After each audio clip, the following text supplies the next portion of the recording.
Hi, everybody. Hello, and welcome to another episode of Manifest Actual Play. Sorry for the late start, but we had some big technical issues. Let me know if my mic sounds weird to anyone, because primarily that was the tech issue that we had. Was my mic just stopped working, and then other things kind of cascaded from that. But we're here now. We're ready for episode 2. But before we dive into any of the actual play or anything like that, I'm going to toss attention over to these lovely folks over here, and they're going to tell you about stuff. So tell people about stuff, lovely folks. Hello.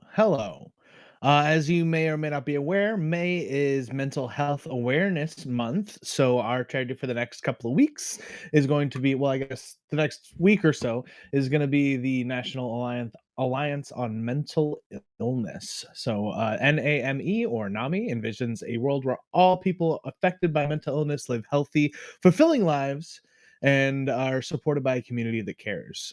Between now and midnight on May 31st, your gift will be matched up to a total of $200,000 by the Hartford in support of their life-saving work for people with mental health conditions. So if you can check out the link that Tommy has dropped in the chat, check them out. They're a really cool organization. We very much support them, and we think you should too.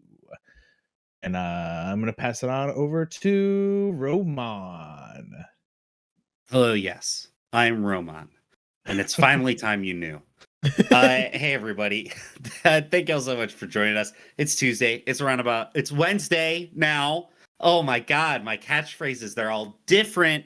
You got to tune in. You got to see what he's going to say. It's always going to be off the dome. Y'all, it's Wednesday. It's around about 8 o'clock. We are here. Y'all are here. Thank you so much for being here and supporting us. Some additional ways you can support us is by clicking those buttons that are below me and below Addie. Oh man, they're also below Addie this season. Everything's different. It's a topsy-turvy world. They're right below Addie, the heart and the bell. And if we're a little late for some reason, if we're a little early for some reason, maybe we go live Tuesday during a work day. What are we doing? I don't know. But isn't that the excitement of it? If you click those buttons, Twitch will tell you when we go live. And that's fun. Isn't that fun? You can know every time we're live. You'll never miss an episode. It's even better if you hit that purple button and you subscribe, or if you gift subs, or if you give bits. All of that support goes back into supporting the show. Lets us upgrade our equipment, bring in guest stars, get art. Like all the cool, incredible art that y'all got to see for our characters for this year that I'm in love with. Everyone loves their characters. The characters are so good, and that's from the support of viewers like you.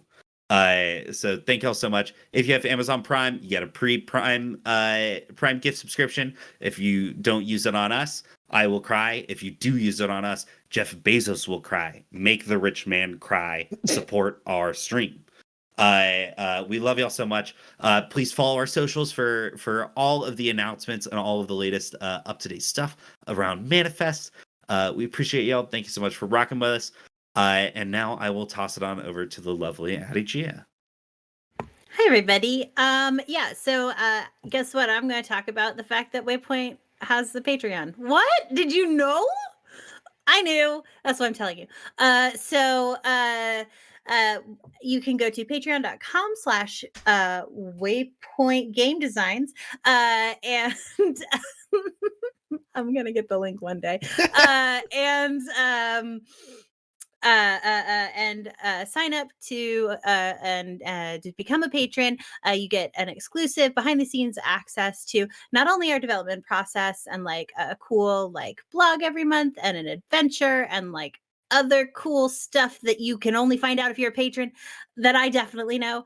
And also you get access to the exclusive Discord channels where we are hanging out in the Manifest server, and that's pretty cool. So if you have the extra time, energy, and or money, or all three, go over to our Patreon and click that link. I think the minimum is like $1. So give us $1. Give me your money. Okay. I'm done.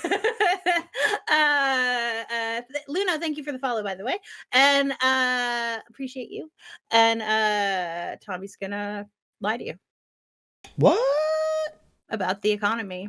No, not the economy. I'm going to lie to you about grit. Actually, it's not even a lie. It's just the facts. So here's the thing. You as a viewer have channel points, which we call viewer grit.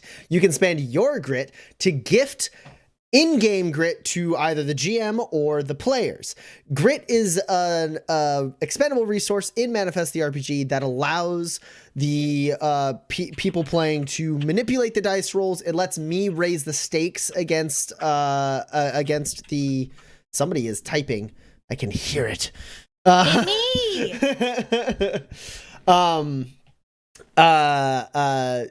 It can make me raise the stakes against the players. It can make it so I can mess with their rolls, make the enemy stronger, and inversely, it can allow them the ability to make the rolls that are really important to them happen the way in which they want. It helps them get a really good hit in when they have the opportunity. Lets them kind of tweak their own luck a little bit. Now, you'll notice, any of you who were here for campaigns 1 and 2, the cost for giving grit to a player has been reduced. It used to be 1,500 channel points, and now it's 1,400. 100 channel points off. What a steal. You'll also notice that the amount of grit that you can give the GM, or the amount you have to pay to give grit to the GM, is also reduced by a number as well. It used to be 1,000, and now it is a number that is less than 1,000. And so, you are savvy consumers who know a good deal when you see one, and you make your determination on your own what you think is the best use of your channel points. Let me tell you one thing. All right, you've seen the character art. You love all the character art. If you buy grit for Tommy, you're choosing to hurt those people. Oh Yeah. Or you're choosing to have those people have an interesting and compelling story. Through pain. Someone's already starting it off right now, which is Fiddler Undone, +1 grit to cleave. Saying, you're gonna roll tonight, right? Yeah, we're gonna do it. Promise. So we're gonna jump into the recap of episode 1, a little bit of a backstory to this campaign going in, just for anyone who needs a little refresher. But before we jump into any of that actual play, before we jump into the recap, we are going to look at the absolutely wonderful character art that we have for this season of these amazing characters. You can see them scrolling down there. We're gonna take a second to transport our minds to the world of Manifest and look at the truly stellar character art made by the one and only Kate May. Oh.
right, and we're back. Okay, cool. Also, some new followers tonight. Hi, Gaia. Hi, Kay. Let's jump into it. So, previously on Manifest Actual Play, we started a new campaign. With following the Camillican family. We began with Franny, the sheriff of a small town in the wastes called Fenton. Franny was getting the town ready as it is the annual holiday Fire Nights, where due to an astronomical, is it astronomical? No, what's the word I want? Meteorological? It's in the atmospheric. That's the word I want.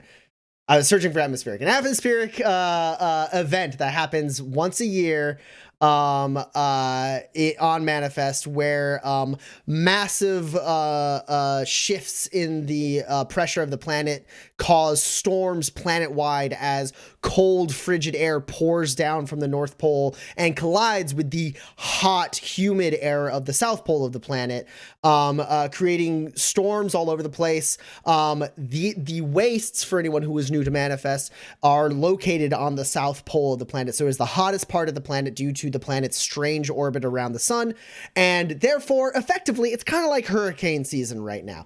There's basically roughly a week every year where these storms get worse and worse incrementally every day, and then on Fire Night proper is the like absolute worst of it.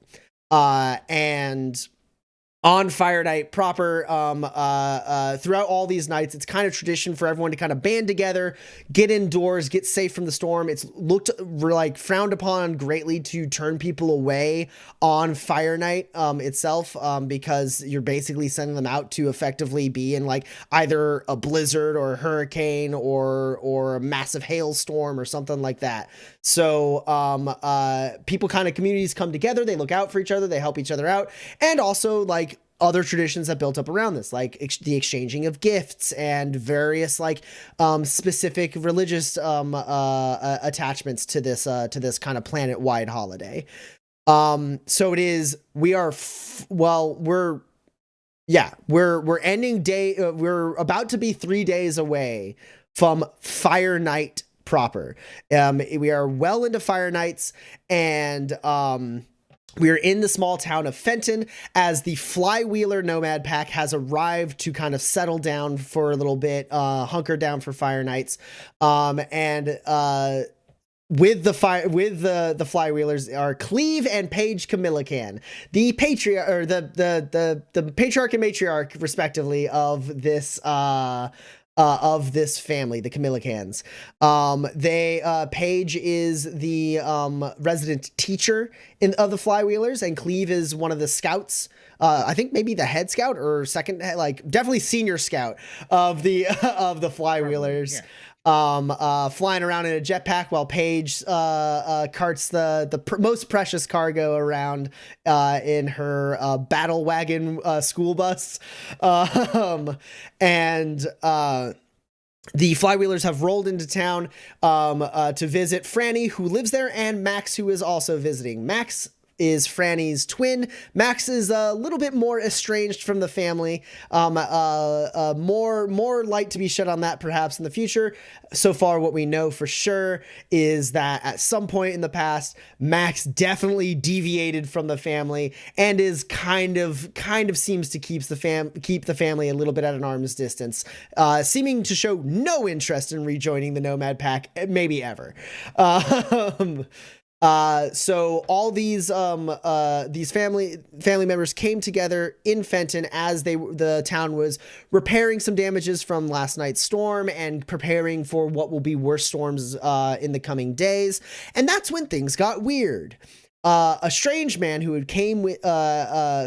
a passenger of the Flywheelers approached Franny, the sheriff of Fenton, and revealed himself to apparently be a representative of a group of individuals who, by his own admission, intend to kill everyone in Fenton.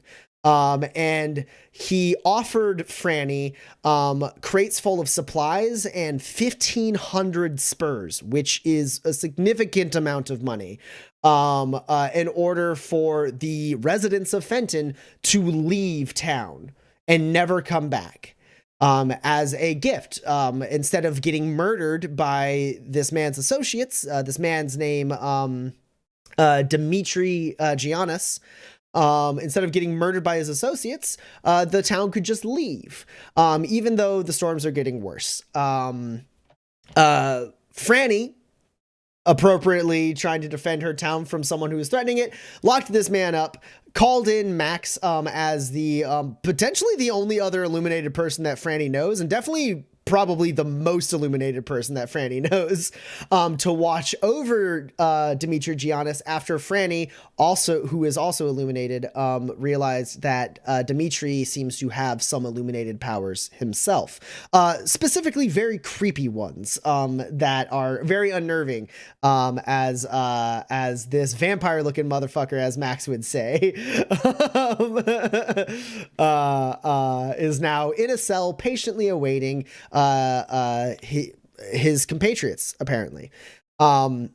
Max is currently watching over Dimitri at the sheriff's office. Franny, Paige, and Cleve went to the stables to confirm Dimitri's story about the supplies, which they did. They opened up one of the crates and saw about a third of the money and a bunch of supplies in that crate, understanding that Dimitri's offer seems to be true, that the stuff is there. At that point, as Franny was trying to figure out exactly how she wanted to handle this situation, two strangers rode into town on horseback.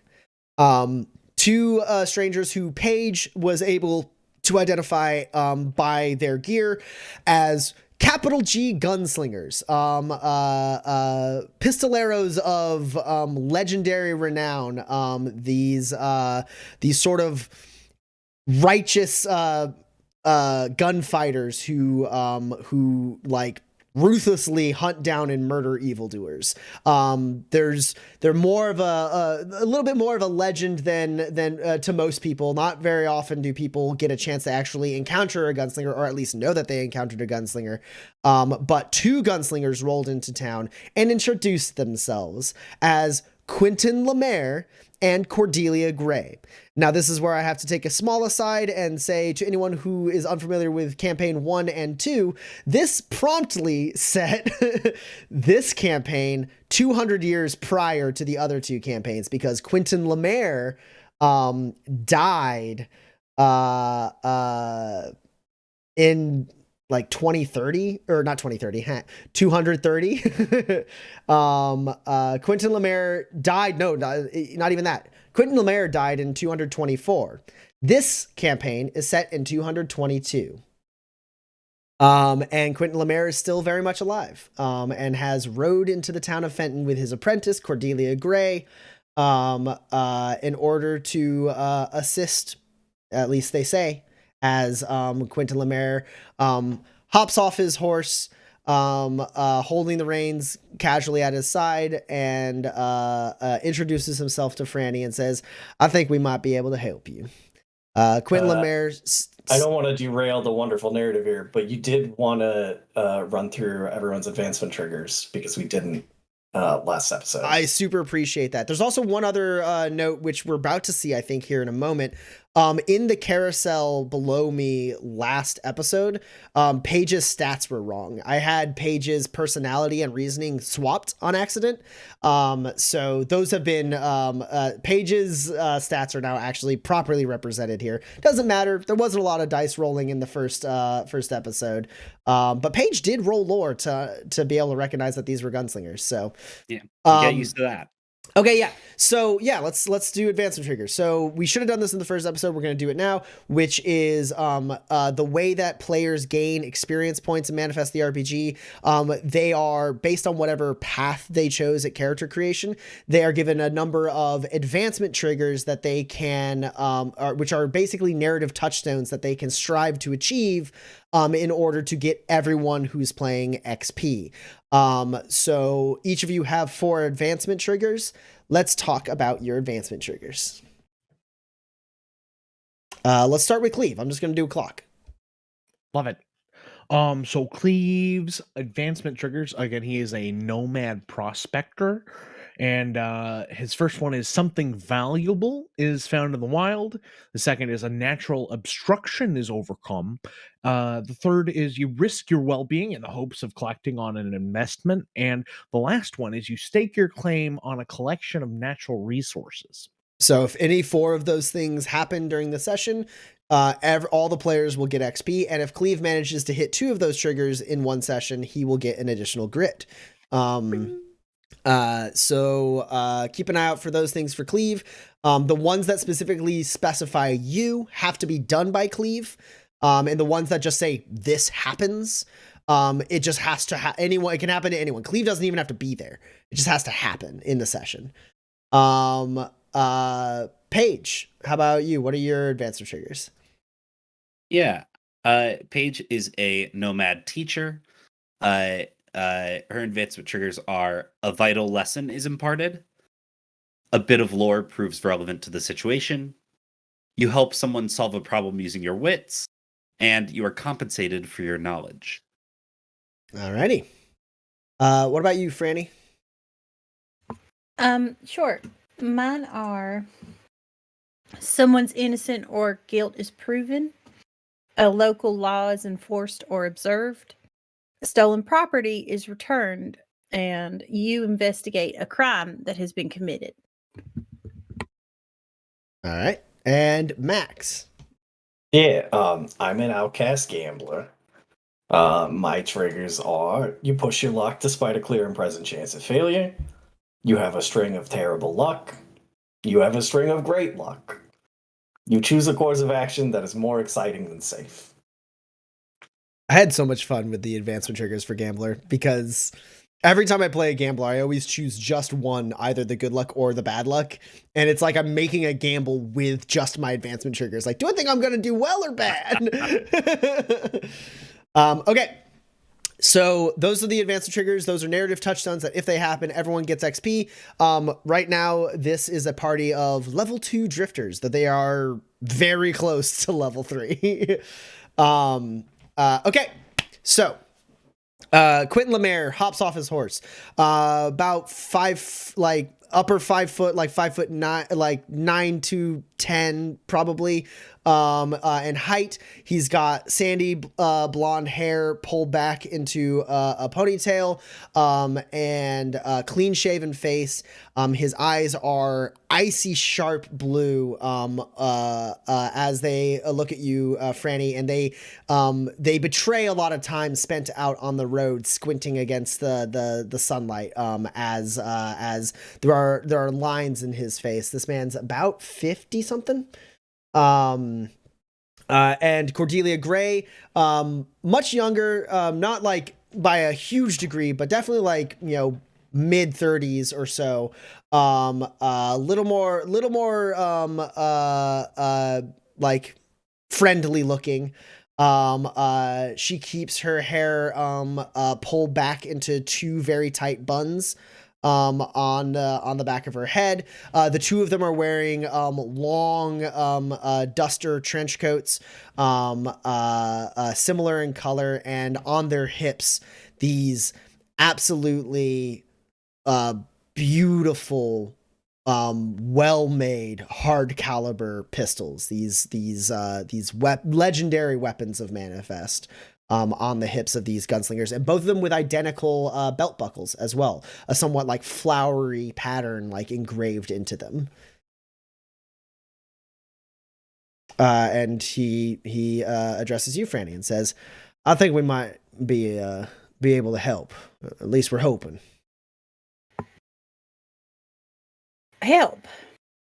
I have reason to believe there are some unscrupulous folk who are planning to do harm on the denizens here of Fenton, and well, I suppose we're hoping we can head them off at the pass. Well, I'm afraid you've come too late to beat all of them here. His eyebrows raised slightly. And you see Cordelia shift uneasily in her saddle. And then he goes, "Tell me what you know." Why don't we go talk in my office? Mama, Daddy, why don't you head out? Paige, I believe, was already off to Okay. go get the flywheels I together. didn't know if you had left yet or not, so I just. Oh, sure. I'll go meet up with your mother. Perfect.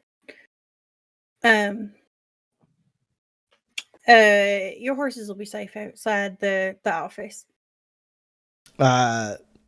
You see Cordelia kind of glance up at like the stormy skies, and then like kind of like presses her heels against the horse, and the horse starts trotting forward. And the two of them hitch up their horses outside the office. The rainfall not so bad right now, but There's also thunder an awning. thunder rolling out in the distance as potentially a very bad storm is on the way. And Max, the door to the sheriff's office opens, and your sister. Yeah, I've been here for a while, right? Can I have activated Hulk in the meantime? Yeah, absolutely. Cool. Just go ahead and roll that real quick. Yeah, go ahead and roll a somatics test. And tell me what shape your tattoos take as you activate Hulk. All right, so that's 3 successes, which I think is a long-lasting effect. Mhm. Yeah, it's a +2 to all muscle skills is a long-lasting effect. Yeah, so what happens is all of my tattoos, they sort of like fill out along like my hands and arms and chests and a little bit up my neck.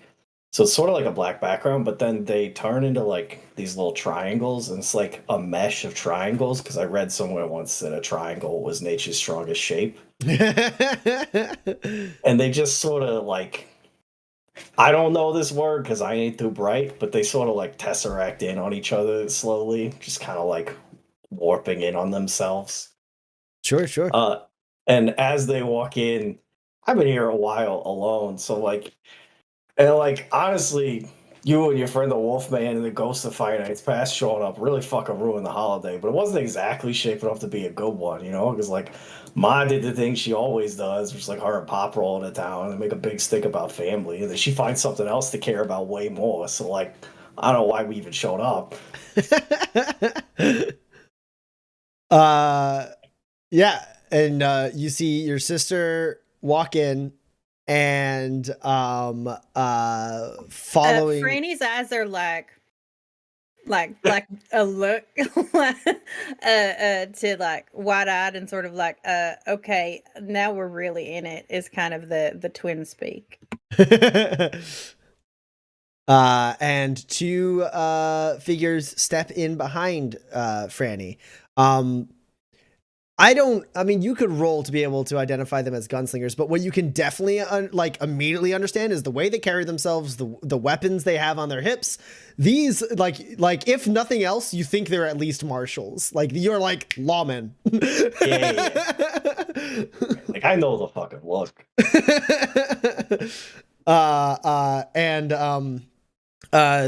They walk in. Quentin removes his hat. And the two step in, kind of like patting off their coats, and Quentin hangs up his hat nearby the door, and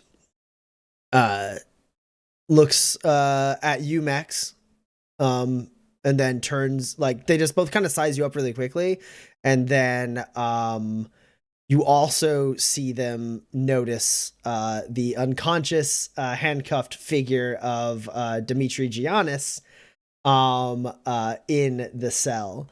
And they exchange a look, and like kind of like in like not like a threatening way or anything like that. Like just like you see their hands kind of like touch their gun belt and their guns like a little bit, like as they notice, and they like exchange a look.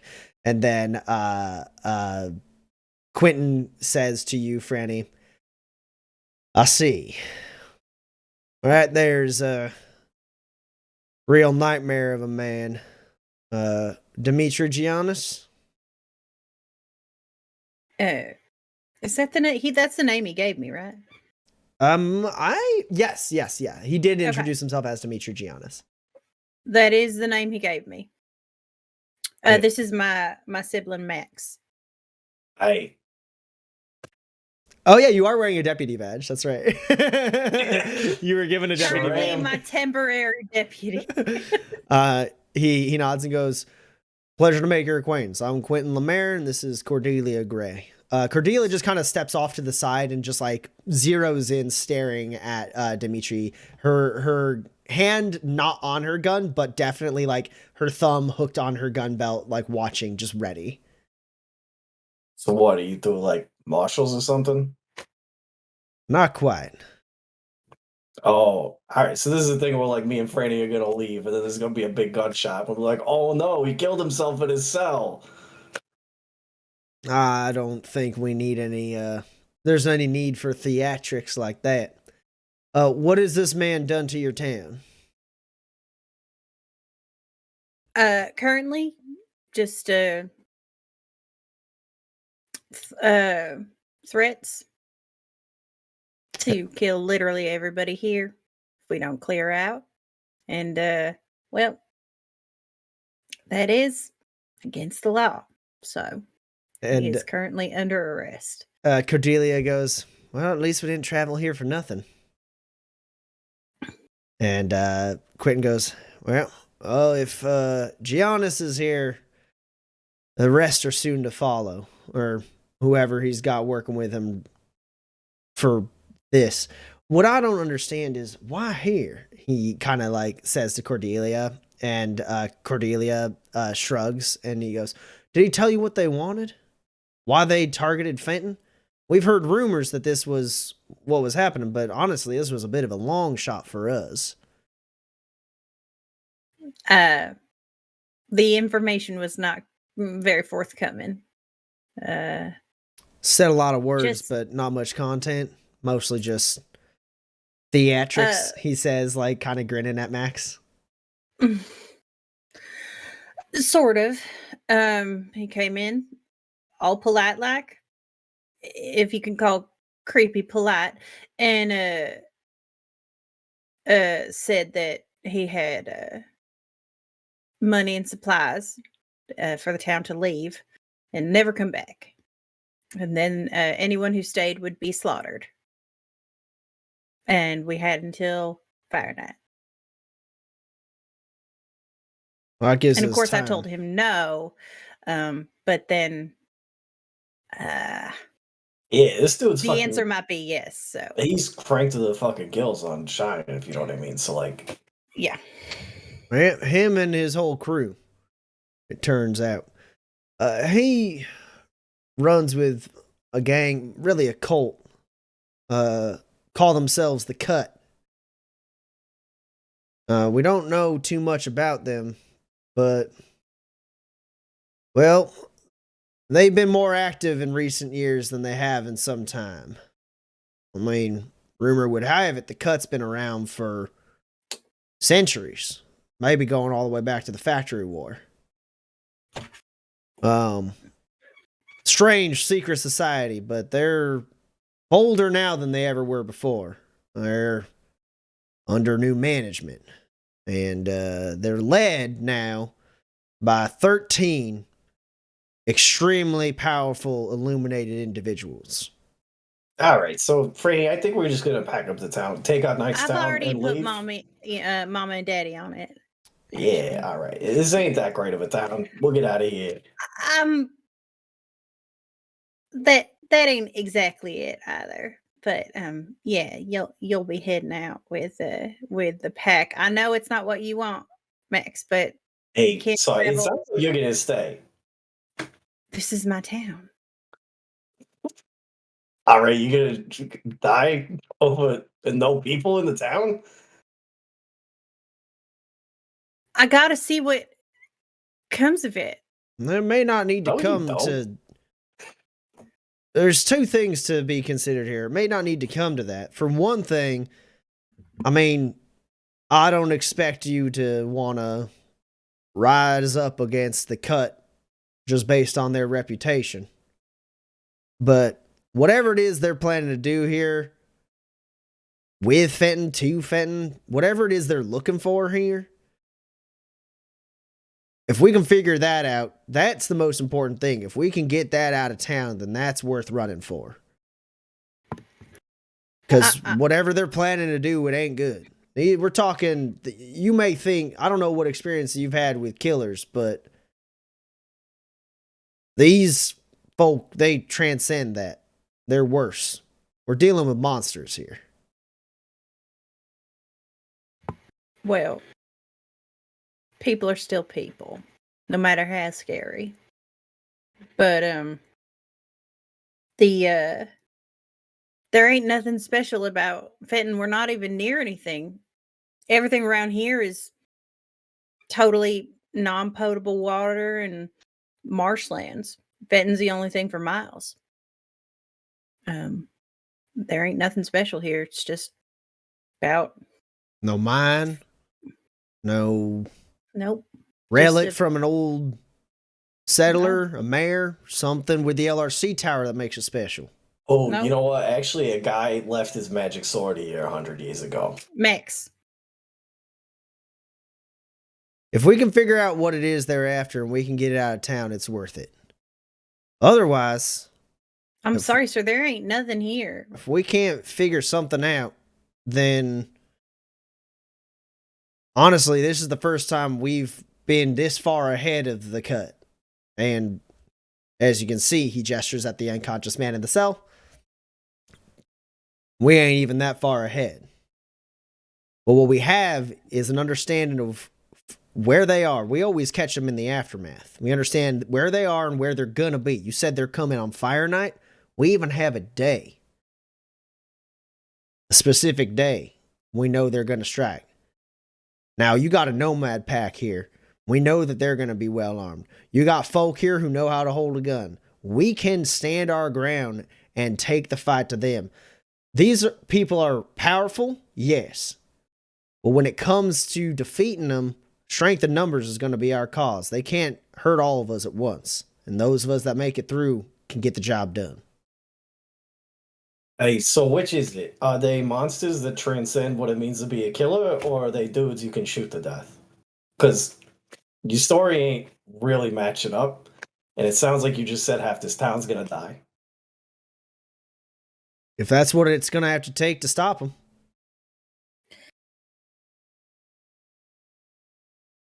The amount of death they'll rain if they go unchecked is worse. Yeah, so then why is there only two of you here? Cordelia grins at that and says, never you mind. We're going to do our job better than most of the folk here. We just need some people to draw attention away for a second. You give us a clean shot, we can take it, and they're gone. Well, you don't need a whole town for that. First of all. I think you're Second. underestimating how many people's heads they can get in at once. Sure. You had much experience with illuminated folk? Some. Yeah. Well, whatever Honestly, I interact with an illuminated person every day. They both take your meaning when you say that. And he goes, well, I'm sure you're mighty impressive, and I'm glad to have you on our side.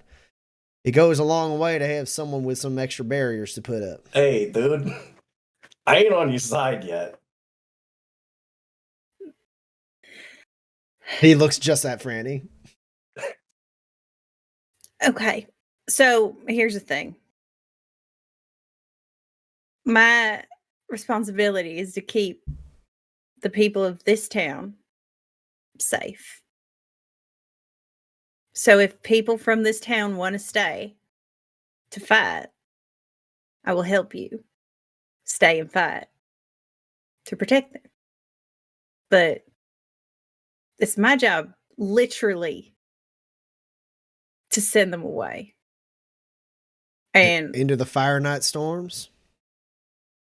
better than facing your 13 illuminated monsters that we are underestimating, sir. Plus whatever puppets Whitaker's got, says Cordelia. Plus whatever puppets Whitaker's got. Uh, Listen, Hey, y'all ain't great at this. you see a look from Quentin to Cordelia like they didn't need to know that.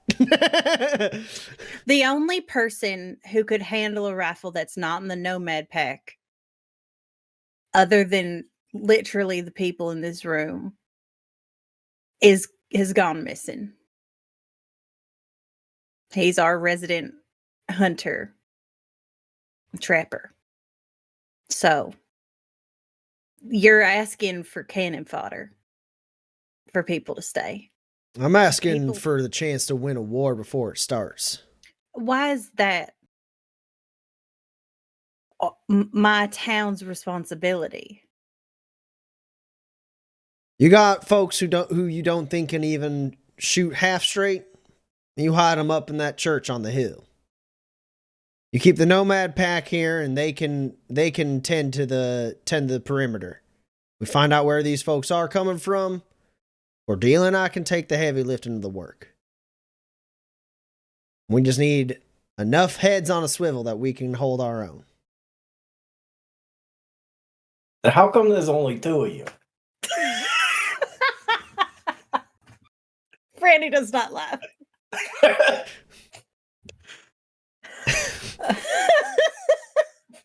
There's a real shortage of people willing to stand up, it turns out.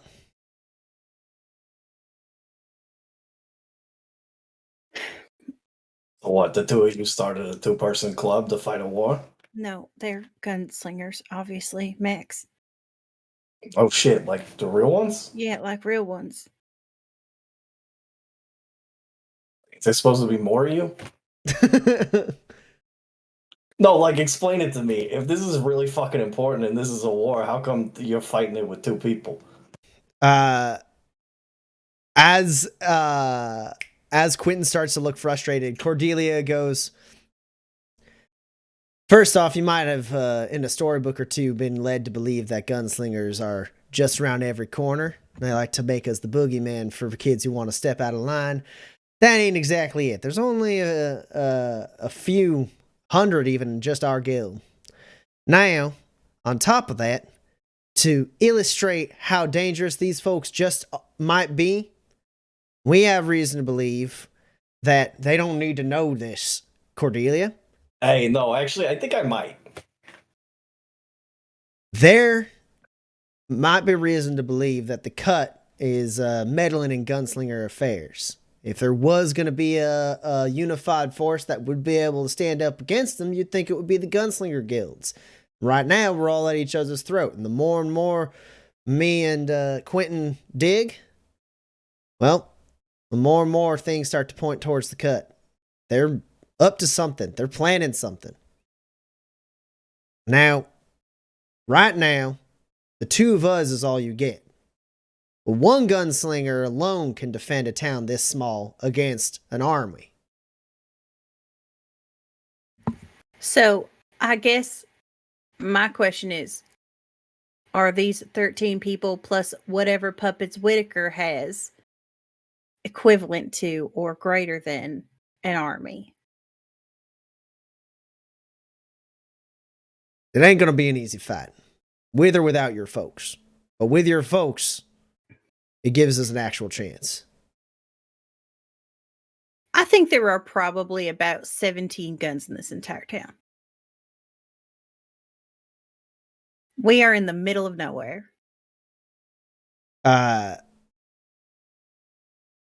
Quentin sits there for a second and he goes, you're factoring it without the Nomad pack. Yes. The pack makes their own decisions, a decision I cannot make for them. Go ahead and roll a manipulate test for me. Okay. Okay. I know my stats and they're good ones too. Hey, you got dice at least. I have my dice. You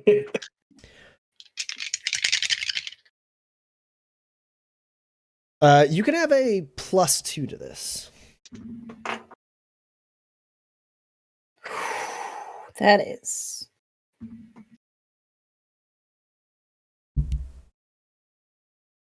Oh, also, if it matters, you have +1 grit to Franny from Laura the Bard. Laura, thank you so much. I am going to be using that grit currently. Okay, so I would like to spend whatever amount of grit it is to get rid of a misfire. That's 3. Okay. And then I have a 12. High. Okay, this is wonderful. I also have a 12 high. Am I the aggressor? You are the aggressor in this instance. Okay, I twist a knife.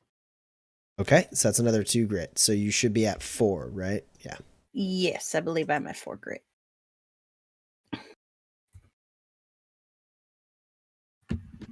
Okay. So you twist the knife, so you have 2 net successes over my 12? Correct, yes.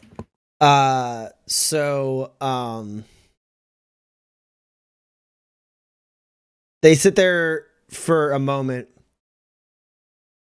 and you can see Quentin seeming to try and do the math. Your experience dealing with, like, people who go looking for trouble is somewhat limited in a town as like Fenton. But what are you talking about? I have my sibling right here. But not. I was getting there, but not so limited that, like, it hasn't just happened in your time as a sheriff. And then also you are Max's twin. I don't know what the fuck you're talking about. This is slander. So you can tell that he is trying to figure out how he can push this situation, and you can see him doing the, like, risk reward analysis of, like, do I piss off the sheriff? Do I risk pissing off the sheriff so much that she won't even help me? Or do I just take what little bit she's going to give me? And Max, you can kind of see like that, like you see a man about to, like, push his luck. And then Cordelia steps up and talks instead. And she goes, so we got you, maybe this fellow who comes in from the woods, and that's it? What else can you give us? If you can't give us the town, what can you give us? Town isn't going to be able to pack up. They're leaving tonight if they're leaving. So, anything that they leave behind, it's just as much yours as this cuts. And I can't make people leave. I can tell them to go. But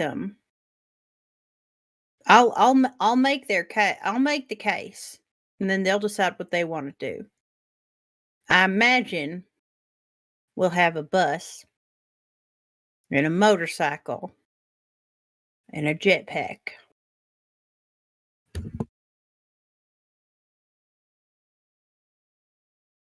They, like, look at each other for a second, look back, and he goes, and folks what know how to drive those vehicles and maybe hold their own in a fight, or are you just offering us your garage? You're muted. My family's probably not going to leave me here, no matter how much I try to convince them otherwise. And Hey, actually, are you leaving? if the two of you could, like, step over there, me and my sister gotta have a conversation. Cordelia looks over at Giannis and says, Don't stand over by the ghoul. before she says anything, you say that, and then she kind of grins at that and nods, and they step off to the side, and you can kind of, like, as they're getting there, you hear, like, a hush, like, So she does have family in the pack. And like as they like start to be like, wait, I could have, wait, hold on. And Cordelia's like, Quentin, listen. +1 grit to Franny from Argitlam. Have another one to keep your grit accounting in the black. And then +1 grit from Boo to Franny saying, Franny, oh my God. Thank you. Okay, yeah. So they step off to the side. They're now on the like at the end of like the holding cells. Definitely keeping an eye on Dimitri. Hey, Yeah. what the fuck are you doing? This is my whole job. Yeah, but like, if you convince the town to leave, your job goes over there. No, that's some other sheriff's job. I'm literally out of a job if everybody leaves. Right, so you could go. This is if these people aren't completely insane, which I'm not saying they're not. Yeah, they told us This is they're gunslingers. They're fucking cuckoo. okay. Well, it's like the right thing to do. So?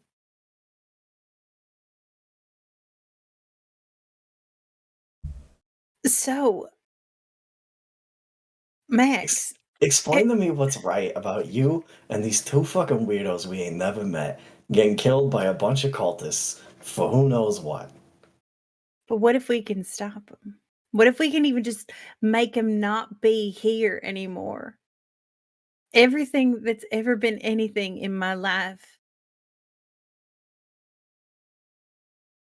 is here. Yeah, but you've been two places, Franny. Yeah. I've only been 2 places. There's more places. Yeah, but those places don't have the memories, Max.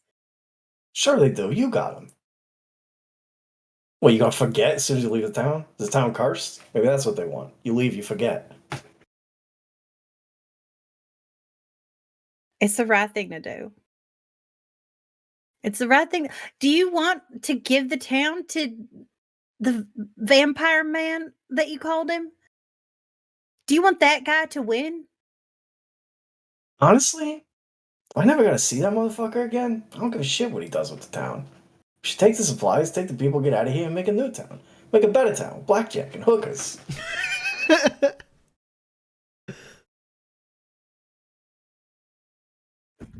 Max, you don't have to stay. Yeah, but you're gonna stay. Yeah, well, you've left before and you were fine. Yeah, but you're gonna stay and you get fucking killed. So I gotta stay so you don't. Who says that you're not going to get fucking killed? Say nothing can kill me. Listen. It's the right. I have to. If even one person decides to stay, I have to stay. Right. But if nobody decides to stay, you could go, right?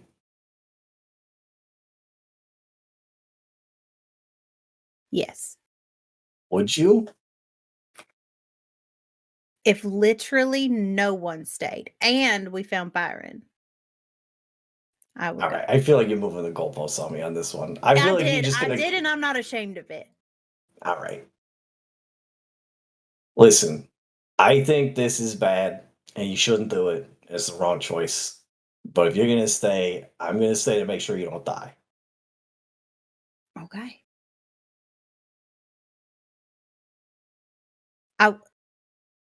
Okay, but do you think that some gunslingers are gonna like kill that? Do you think they're gonna kill that guy before he even wakes up? Hey, are you going to shoot that guy before he wakes up? Max! Probably let him wake up first, but when he's conscious, he's dangerous. And Cordelia says, we're letting him wake up first. Hey, dude, you should let her do the talking more. She's better at it. She looks at him. He does not look back at her. All right, she knows it. Yeah, I'm tentatively on your side now. Pleasure to hear it. You're welcome. Cleve and Paige. What are the two of you getting into? You split off as Franny took the gunslingers back towards the sheriff's office.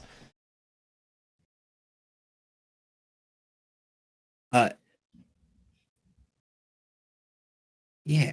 I think Cleve, if you catch up. Right. Yeah. Absolutely. Yeah. I think Paige is like, oh well, I think we gotta talk to Birdie on this one. I think we gotta maybe start getting the pack together. Well, I know they'll listen to you more than they'll listen to me, but Oh, I don't know. hey. This just seems like Oh. bad news. Oh, sure it is. Hey, no, I think you and I gotta talk. I'm still upset about that Mr. Byron. He should get found. We should find him. Well, certainly before the storm shows up. Yeah. Right. So Yeah. what? We talk to the pack and let them have their meeting, and then we go out and look for him, or what? Well, I think that's a great idea, Cleve. Okay. Oh, you and me on one of our adventures. Oh, it's been so Oh yeah, long. it's been a little while. I'm glad that we could get away before the storm came. Yeah, me too.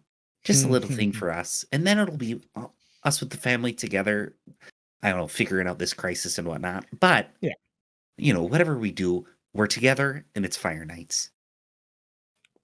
We do need a roast, though. I hope Byron's got a roast. Well, that's why we got to find Byron. Is really the roast. I don't really care that much about his safety. But sure. He better have caught something out there. Oh, he might have even given us a discount. Let's go find him. Let's go talk to Birdie, and then let's go find Byron. Yeah, as they walk back to the pack, Cleve just kind of like swings his arm around Paige's waist. Because a lot of guys would be like do the shoulder thing, but he's not tall enough for that. He's very short. Paige, in sort of like a loving practiced motion, like puts her forearm over Cleve's and puts her hand over his, and they interlock fingers as they walk. And it's sort of nice for a second. And then Paige goes, "Oh, we should probably hurry though." Oh yeah, good point. Yeah, you find Birdie in the saloon. A lot of the pack is in the saloon right now. You guys have been on the road for a while. Everyone's enjoying a drink and such at the saloon. So the saloon is booming right now. A lot of the pack is there right now. The piano is playing loudly, but being drowned out by the noise of the flywheelers as they're shouting and hooting and hollering. Almost all the rooms are booked up at this moment. But in the crowd, you're able to spot Birdie, with his not long, but definitely straight up, almost shock of white hair, almost like a plumage as he he stands around the bar talking with a few folk. He seems to be having a conversation with the bartender, very jovial as you kind of show up, and he turns to you and he goes, "Well, we did it. Another good route run. Happy Fire Nights to the Camillicans." Oh, happy Fire Nights to you, Bird. Hey, can I borrow you for a second? Sure. What you got? Hey, yeah, so there's something going on in town, and we're not quite sure about it, but these Prams have got something going on. We might have to round up the pack and make a move tonight before the storms get too bad. Sorry, hold on. Let's step out on the porch. Yeah. You get out on the porch and he turns back and goes, "Paige, what the hell are you talking about? We just ran double time to make it here 4 days late. Yeah, You're telling me I now, know. 3 days away from Fire Night, you wanna us to get everyone back on the road and hightail it out of here for what? Bird, you know me. You know I wouldn't be coming to you like this if it wasn't important. Well, I believe that you believe it's important. But what's going on here? Well, why? So you're not trusting my sense of judgment, is it, Bird? it ain't. I need more information before I'm going to try and pull. I'm prepared to give it to you, but I'd like to give it to you with an open mind. Mind open, Paige. Lay it on me. Sure. So there's something coming to town. Some bad guys are coming, and there might be some sort of big fight that I think we might not want to be in the middle of, and these people either. I think they might be moving on. This whole town. Well, some bandits trying to roll into town here at Fire Nights? Well, first off, shame on you for wanting to turn someone away on Fire Night. You know that's bad form. Second off, if they try anything, we just shoot them dead. That's what we do. I don't know about this one.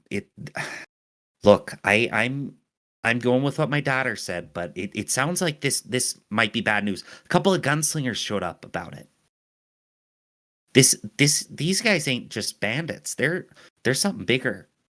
I think they're these two. If there's two gunslingers, you ever heard of two gunslingers showing up to a problem? Well, I There's barely two even heard gunslingers about out. one. That's bad. That's worse than usual. Go ahead and roll a manipulate test. Can I assist? Absolutely. Cleve, how do you chime in? We'll keep the conversation going for a second longer. Paige says two gunslingers worse than normal. He goes, I mean, I only even heard about just one. I mean, how do we even know they're gunslingers? I mean, come on. Because I saw them. I know a thing or two. Yeah, Remember? Oh, yeah, they got nice guns. I seen all sorts of folk walking around with nice guns, Paige. Hell, Rudy's got a really nice pistol in their glove. Rudy's looks like one of the kids' motorbikes compared to the bus. To these guys, that's the nicest irons I ever seen. These guys are gunslingers. Cleve, you saw him. Back me up. I rolled a 6, and then I rolled another 6, and my target is 4, so there's not a whole lot I can do about that. Your target's 4. My target. You know, I thought You were the second boy last season. I might could help. You know. Anyway, so you say, oh, Cleve, you back me up on this, and Cleve says, yeah, they were really nice guns. See? Cleve knows. He's been around. So Mm-hmm. no, Same as me. I found they were nice. so no modifier.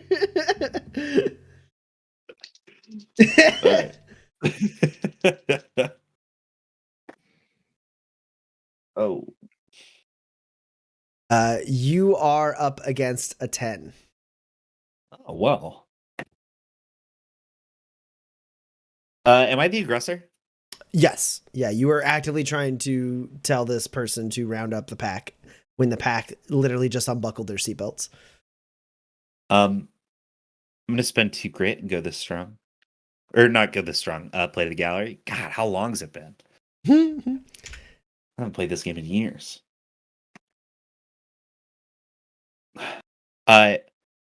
That's 10 and an 11. So 2 net successes.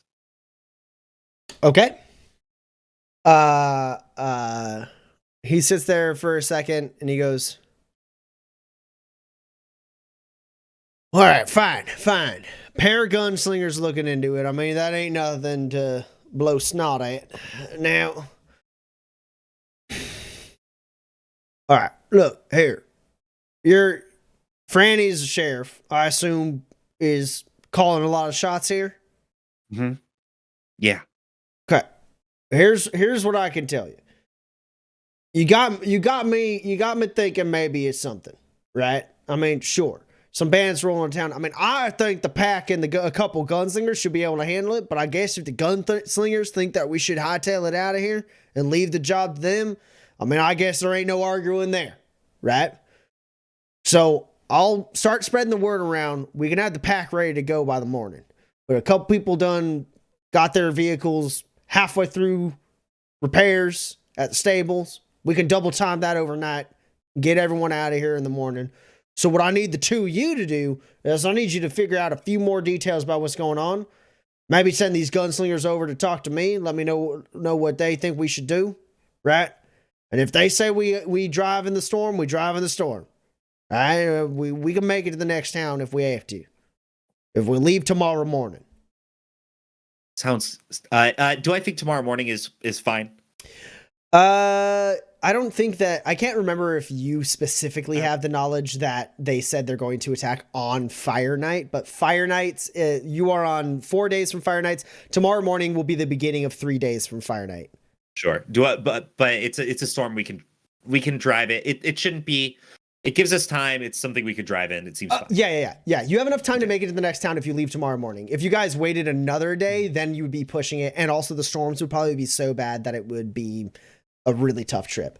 But you think the Flywheelers are up to it if they leave tomorrow morning? For sure. No, that sounds good, Bird. Besides, hey, these guys offered a whole bunch. They got 1,000, maybe 2 spurs for them to start up a new town. And you know as well as I do, the strength of the route is in the staps. Hang on. We got spurs on the line here? I mean, they paying us. We'll go. Oh, sure. I mean, we'll give Franny kin rates, but, we'll get the spurs something, ain't for us. They're for the folk that... okay, well, some fine. of them are going to be... Hey, we move a whole town, Bird. We're gonna get our beaks a little wet. Yeah. I know you like All that. right. Well, hey, if it comes down to it, make sure make sure Song's there to negotiate a good price for us, all right? I'll get something good but fair from Franny. Yeah, I guess it's your kid. You can negotiate. Yeah, I got it, Bird. Make Okay, sure thank she's you so not too much. soft on it. I know you guys got a whole thing going. Sure. Now, No, you are going to spread the word, though. You're spread the word now, just so that we can be ready for the morning. I'll make sure I'll send some folks over to the stables to get the repairs moving now. All right, but you come and you let me know as soon as you know more. All right. Oh, yeah, I ain't putting absolutely. I ain't putting the pedal to the metal until you have confirmation that the gunslingers think we ain't gonna be able to help in this fight. Yeah, all right. That's fair enough. For That's sure. fair enough. well, thank you, Bird. All right. And Birdie goes into the saloon. All right. He sure well, does get hot. I do, like unnecessarily, I think. He wakes up hot. I ain't never seen no one wake up hot like he does. I mean, it's our vacation. He's already just getting mad. I guess he's mad that he probably doesn't want to end the video. That's fair enough. I don't know. He burns hotter than any Fire Knight's fire. He'd be fine on the road. Well, as long as he gets us to the next town over, that's the important thing. Now, are we gonna look for this Byron fella or what? Oh, was his name Marvin? What's his name? Or Marty? Bingo? Wait, was it? Right, could have just been Mark. I think his name was Marky. It's Marky. But they call him Bingo. Okay, that makes sense. Okay, so that's where that came from. Okay. Well, Yeah, are we yeah. gonna find Oh, this no, bingo fella or what? Yeah. Oh, mine like a steel trap you got. Let's go find Franny, see if there's any more information, and then let's go after Bingo. Oh yeah, we got to tell those gunslingers to come over here and talk to the big bad birdie. Oh sure. Oh, I would like to be around to see that. Oh boy. But we gotta go. We got stuff to do. It's Fire Nights. At this point, the storm is getting a little heavier. Cordelia is out in front of the on like the boardwalk in front of the sheriff's office, checking on the horses. As Cleve and Paige, the two of you approach the sheriff's office, and are able to like Cordelia sees you coming. And steps up, like not to block you or anything, kind of to walk inside with you. And she goes, "Howdy. Hi there. You're the sheriff's parents, yeah?" Oh, we sure are. That's right. Cordelia Gray. She reaches out a hand. Oh, I'm Paige. It's so nice to meet ya. Cleve. Pleasure. Well, I hope maybe you can talk some sense into your daughter here.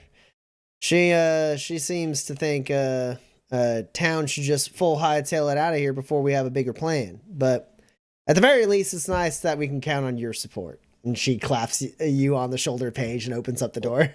Oh, that's good. She's got a good head on her shoulders, that one. We did good on that one. Oh, Franny and Max, you hear that as you're walking in, just like slightly, because it's like dead silent in the sheriff's office as you're all just kind of standing there. Cordelia's checking on the horses, and at this particular moment, Quentin is like watching because Dimitri stirred for like a second. And then he turns back and he goes, I'm one to kill a man in his sleep, but this fella, well, he's something else. Oh, we're members of the Nomad Pack. Yeah, hi. No, I'm Paige. Franny, sorry, these are my children. Franny and Max, so the Flywheelers are Ah! So I'm, I don't know where I'm supposed You goddamn right. Finally. and then Pay Paige anymore. I thought we were done here. I thought we were done with this. Discord? Why? All right, you're back. So, anyways, you're saying these are your kids. Yeah, these are my kids. So yeah, Franny, Max, Flywheeler said they could be good to go at Dan. We're gonna go after that bingo fella, to make sure that everyone can go. Fucking Yeah, who? make sure that you guys are Who Mark. are you talking? Is Mark. somebody from the Flywheelers got lost? No, the They wrote roast fucking guy. bingo? I The guy mean, with the that's roast. a nomad name if I've ever heard one. Yeah, I guess. It just seems fucking dumb. really. It sounds like a prom name to me. Yeah. Daddy, Who the fuck are you were talking raised about? by I've never once in my life heard anybody named Bingo. At least our names kind of make sense. Yeah, Bingo, he's like Bingo Kyle Jesus, Bingo. He's who the are you butcher. talking about? His first name and his last name are both Bingo. Oh my god. Hey, Quentin. Yeah, so these are the nomads you want to count on. Hi there. One taken.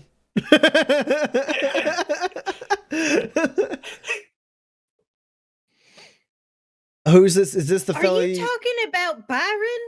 Byron. Didn't Oh, I I think say Byron your father originally? said And you were Byron. like, no, You it's not. definitely said Byron. And you thought, nah, for sure, it's bingo. Well, Bingo did sound more It plausible. has a to good be ring fair. to it. Have we suggested Bingo to him? I'm giving grit to Paige and Cleve. I can't not. After your father definitely said Byron. Oh my god. God. Okay. They're too good at this. Yes, Freddie, it would seem they're talking about Byron. Why are you going? First of all, you're not going out in the storm. That Well, we can't just leave him out there. Sure, we're gonna go tomorrow He's a anyway. Daddy, he's a survivalist. If anybody is equipped to do it, it's like you and him. You're gonna take Mama out there in the middle of the fire nights? Well, she wanted a roast, so. Sure, we want to roast. And don't you worry, So none. We'll be fucking back what? fine. What? Okay, here's the thing. We could just buy a roast from like literally anywhere. Okay, just because my fridge is empty doesn't mean that there isn't any in town. Okay? Hey, look, someone's got to go after Byron. Someone's got to Byron, go after yeah. Byron. I would recommend against that. Now, Thank you. We agree. you're a little behind on this, but there's some dangerous folks circling around this town right now. If Sure. you ask me, Byron's probably dead. Hmm. Or worse. Oh, Well, then we Mr. should Mayor. leave as soon You're as possible. fucking terrible at this, dude. That isn't okay. So here's the thing. I ain't Byron here to is either- coat. Okay, everyone, this is my office. Hello, welcome. Oh, hi, Fernando. You all are staying in town. Byron is either extremely dead, very worse, or fine because he's a survivalist and he will make it back when he can. Either way, you going out and getting lost is not happening. Okay? Why don't we just wake him up so you can shoot him? Because like I'm getting tired of like getting jumpy at like he's gonna open his eyes and you're just gonna shoot him. Also, I have to still talk to the town about actually leaving. So we can't just like bicker this whole time, okay? This is all of this, my friends and beloved family, is on me. Okay? So we're just going to take a step back for just 1 second and we're going to cool down and we're just going to do what I ask. Okay? As Franny is saying this, Max, you're the one who notices that the room is getting darker. Hey, whoa, Quentin, you might want to, hey. Yeah, as soon as you point, like Franny's saying this, and like Max, you're like, wait a second, oh shit, and you like turn, and standing like directly, like you didn't see something out of your periphery, you heard no movement, standing directly by the bars, right over Quentin's shoulder, is Dimitri Giannis. He's standing there awake right over Quentin's shoulders. His eyes begin to become this kind of like sickly, like lilac purple. And then there's a massively loud gunshot as Cordelia Gray from like the corner of the room just blows that dude's head off. Like, and in that blink of an instant, as the gun fires, like the blood splatters, and Quentin is already like has his guns out and is turned and looking at the corpse as it begins to fall. And as the corpse begins to fall, that lilac energy kind of floats up out of it. And as it hits the ground, it blows out, shattering the windows of the sheriff's office. And I need everyone to roll a discipline check for me. That's not normal. Hey, I got a really important question for you, Tommy. Could I use maybe warding instead? You absolutely can. This is, in fact, an insight power. If you have warding or any talents that assist you against insight powers, this affects that. It ain't gonna do any good, but I do, like, instinctively just get in front of Franny.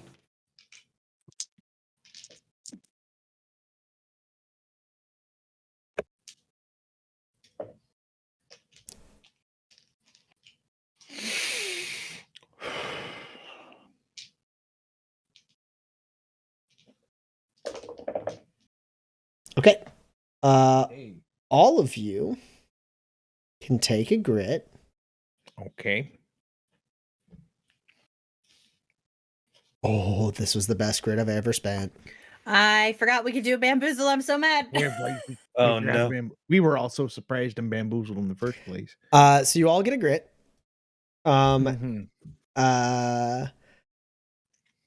I almost narrated Paige getting the shotgun off her back and just putting one into the roof. You all get a grit as I spend 2 grit to play to the gallery so I can count this 15, which explodes into another 15. Okay, cool. So 15 is my highest. My 8s are looking worse. Yes, they are. Hey, this doesn't stop it from happening, but I do need to point out, I did roll a large straight here. I got a 7, 8, 9, 10, and 11. Hey. Okay, so the highest for Paige is 8. The highest for Max is 11. I actually, it sounds like the 11 ain't gonna make a difference over the 10. I would have to spend grit to make that 11, so it's a 10. Sure. Highest is 10 for Max. The rest of my dice are not affected by that, so yeah, I wouldn't want you to spend grit on that. I also rolled an 8. Yes. An 8. Okay. I'm so mad. I rolled 4 8s and 2 4s. It's so many explosions. I only rolled 2 dice. I'm so mad. I hate this kind of roll. It's a 9 for cleave. I also spent 3 grit to make my own luck to get that 9. Ooh. Wait, you spent it was 3 uses of make your own luck? That's right. Okay. So that puts me up to 12. So 9 for Cleve, 8 for Paige, 10 for Max, and 8 for Franny. Yeah, Is that all? I think that's accurate. Okay, cool. All right. Hey, did either of these 2 gunslingers beef it? Well, you can't tell. Nothing seems to happen. This like energy washes over you. You're all kind of like pushed back, and the glass like breaks, and you all hear like,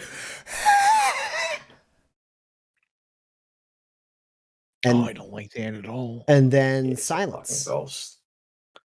Whew. Piss and piddles, I hated that.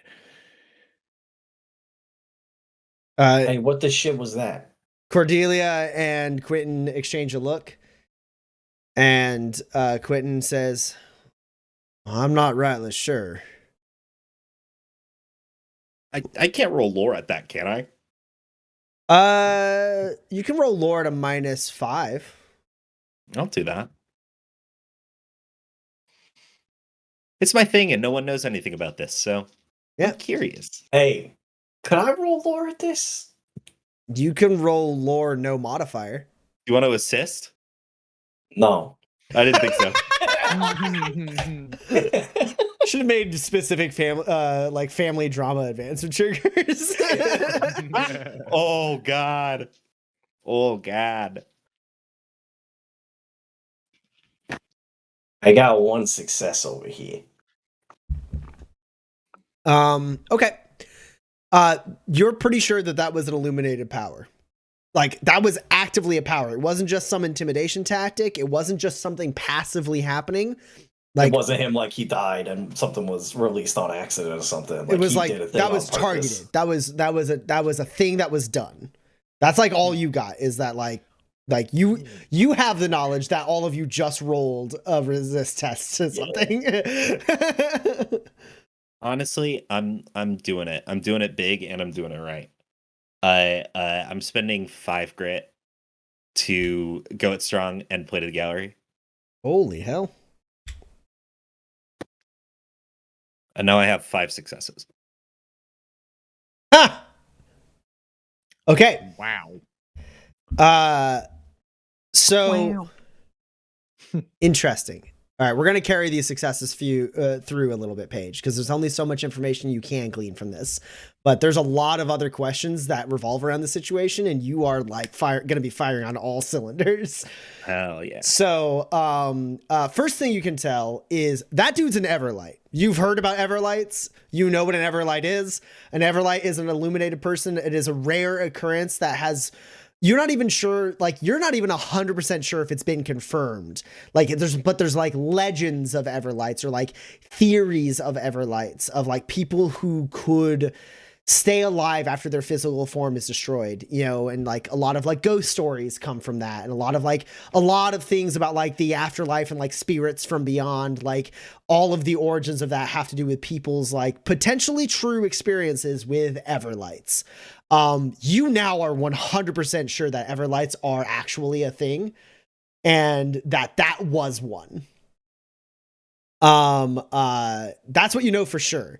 I'm going to give you one other thing, which is like a couple other things you know about Everlights. Everlights, they when they die, they attach their like life force to a nearby object, and as long as that object isn't destroyed, they can live forever, and they can act out of that object, kind of like a cursed item, or they can possess people who are in possession of that item, and then that person doesn't even have to have the item with them anymore to remain possessed by an Everlight.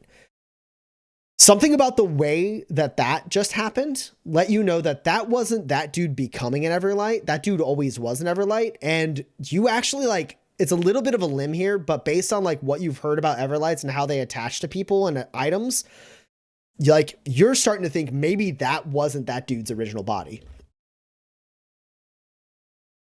The other thing you can glean is, like, obviously that man is extremely powerful, extremely like illuminated. To be an Everlight alone, like, this is, now you are dealing with the stuff of legends. You are dealing with like ghost stories and fables and like things that haven't been confirmed. And you, at this point, at least, understand the kind of threat you're up against. Like, it's like you just met the devil at the crossroads, and the devil like tipped his hat and disappeared into the shadows and might come back. Oh, Oh, you guys, that guy was an Everlight. That wasn't like his original guy. Like he's been around. Oh, and if wow, wow, oh my god, oh my god. If that guy was working with a bunch of other guys that are like him, then I think we Oh. might have to go. So, Mama, what's this Everlight thingy? So it's sort of it's this thing where you can put yourself, if you're very illuminated, you can put yourself into an item of some sort. And then when you if you die, when you die, you go into that item, and then the item, when it touches Okay, someone, so or he's like they a ghost. sort of, but then when it touches someone, you can go into them. You can you become into them, and so then you're them now. Yeah, So Ma, that's a he could ghost. be anyone. But this person cannot die. Is that guy just didn't die? Is what you're Yeah. saying? He's not Yes. dead, He's and he's not dead. he's still gonna want to come here. Yeah. Mm-hmm. Wait, can it Yeah. be any object? Is it one specific object, or could it be in this room? I have to It's- go. I'm gonna go. I have to go. I leave. As Frenny walks out, Cordelia steps up to you, Paige, and goes, "Tell me what else you know." And Quentin says, "He ain't even the worst of them. In fact, he's the weakest out of all of them." I think I'm gonna go after Franny, and as I'm on my way out, I'm gonna pat Quentin on the back, like, "Hey, it's looking real good here." Head off after Franny, because I don't want to be in a room alone with two gunslingers and my parents. Dark Central, am I right? Jesus. Yeah, Franny, where are you heading to? I have to get a town meeting going. Sure.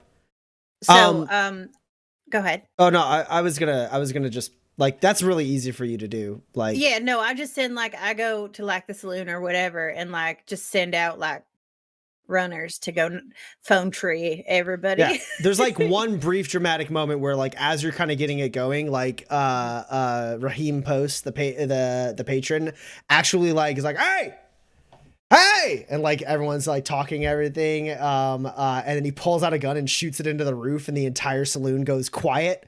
Raheem. Sheriff's got something to say.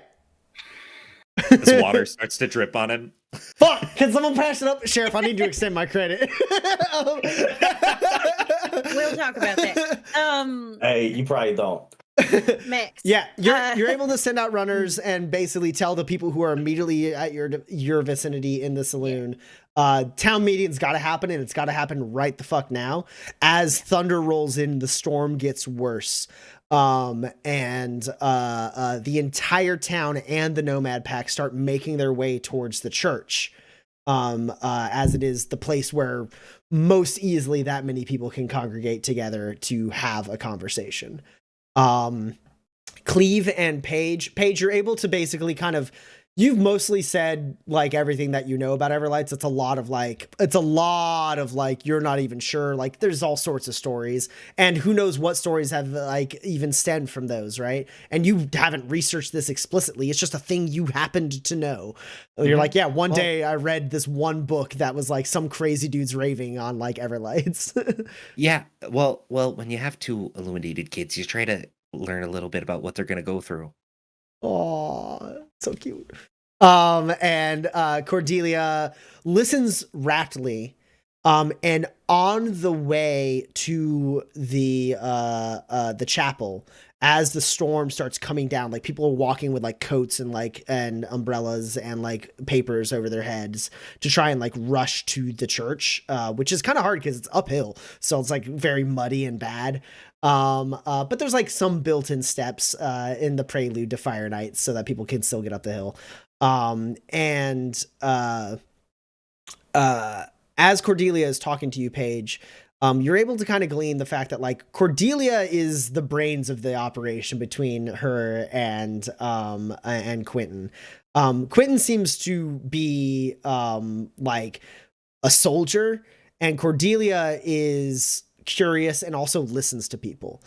And so when she realized that you were smart, she's trying to get anything she can from you. And what you understand at this moment is you have effectively someone who is trying to figure something out and is having trouble figuring it out. Like you have found a student effectively who is working on a project and has like hit too many roadblocks and is really excited to find like an intellectual who might have information that they don't have. And so what she starts doing on your way to the church is she starts questioning you about the town. She shares a couple things. You're caught up to speed on the cut. You understand that their cut is this cult, and there's 13 extremely powerful illuminated people, and that dude was one of them.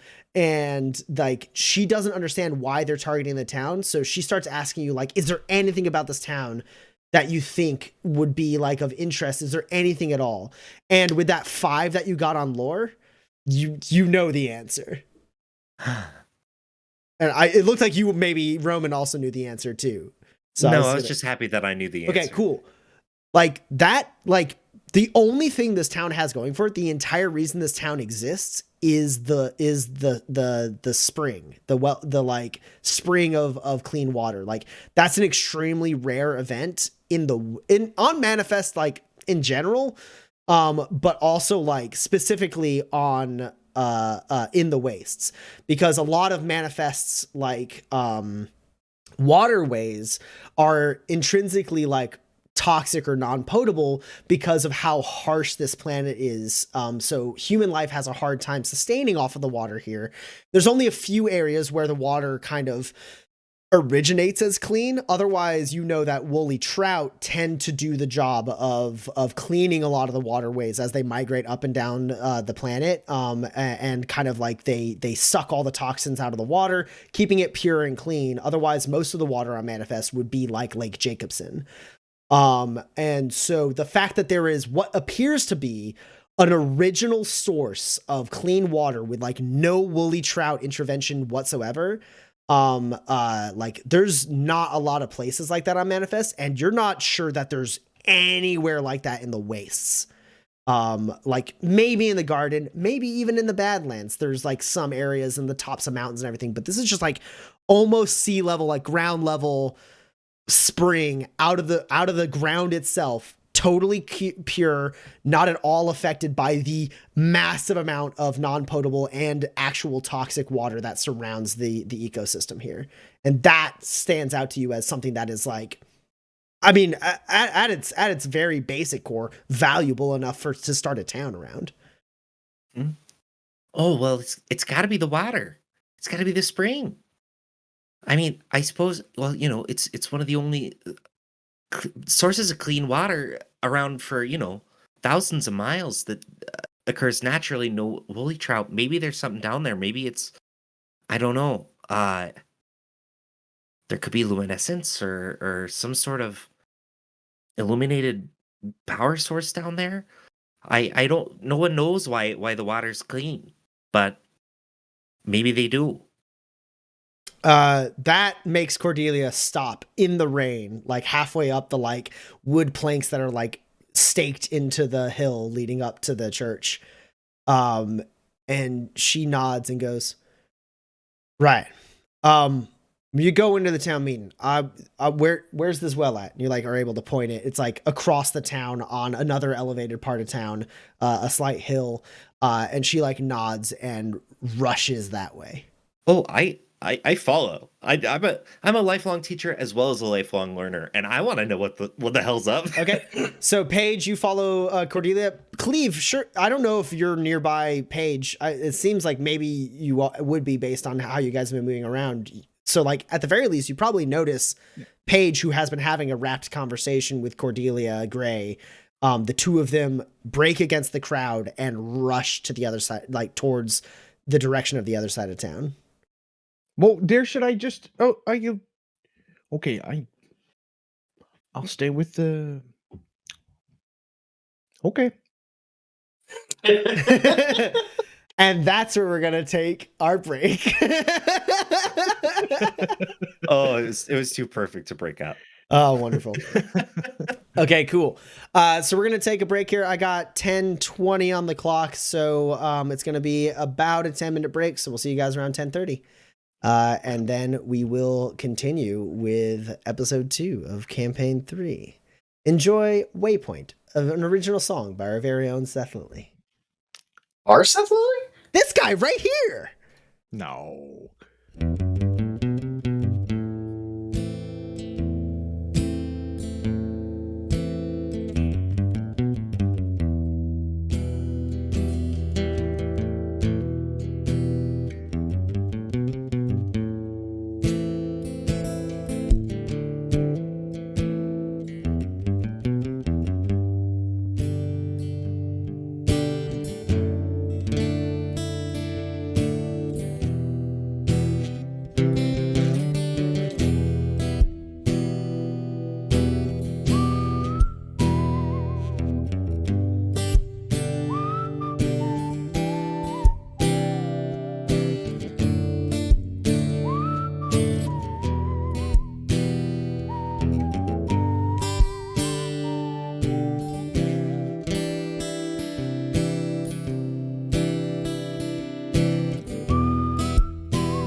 we are back. Oh, that's funny. It says, all right, ready, 3, 2, 1 in my subtitles. Amazing. Can't say weird stuff right before you go I live have to be anymore. really careful about what I say before we go live. The subtitles are going to rat me out. Oh, Y'all that's probably funny. said some fucking weird shit before we go live. Mhm. Oh no, this is okay. It's fine. It's fine. Good to know. Okay, so for anyone who might just be joining, we are in episode 2 of campaign 3. The town of Fenton is being threatened by the Cut, a cult that might date back centuries to the factory wars. Opposed to the Coat are 2 gunslingers, Quentin Lemaire and his apprentice Cordelia Gray, who are here in the town of Fenton, offering to help by saying that everyone should stay in town and be cannon fodder for them so they can fight the cultists directly with a little bit of interference.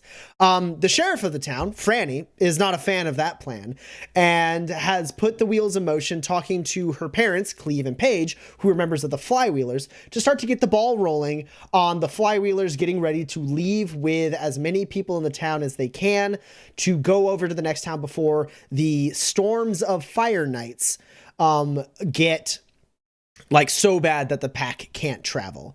We are 4 days away from Fire Night proper. We are in the evening here, about to be 3 days away from Fire Night proper. And the entire town has been summoned to the church in town so that Franny can hold a town meeting and explain what's going on. Meanwhile, Paige and Cordelia Gray have rushed off to the other side of town, which isn't very far, admittedly, but it's still the other side of town, as they've run to another hill on the southern side of town where there is a beautiful, clean spring of water that is somewhat of an anomaly here in the wastes, which apparently Cordelia seems to think might have something to do with why the Cut is targeting Fenton. Dimitri Giannis, the messenger of the Cut, did arrive in town, threaten the entire town, offer Franny a bunch of supplies and money to send the town away, and then when he was shot by the gunslingers, he let out a burst of energy that was strange. And that's all we have on that. So,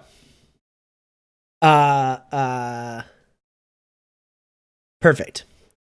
So we're going to cut to the church.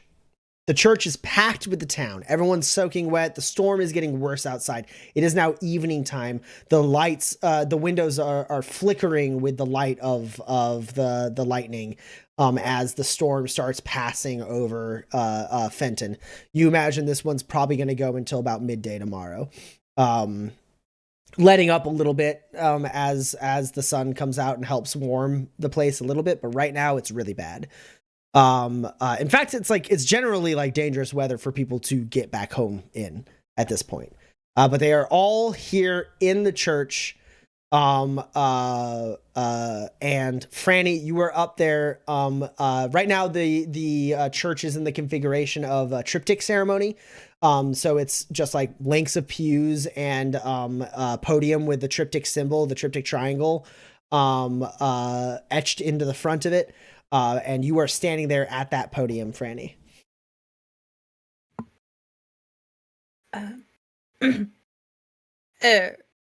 Y'all let me know if you can't hear me. Thank you all for coming tonight. I know it's unusual, but we find ourselves in a bit of an emergency. It seems that there is a group of illuminated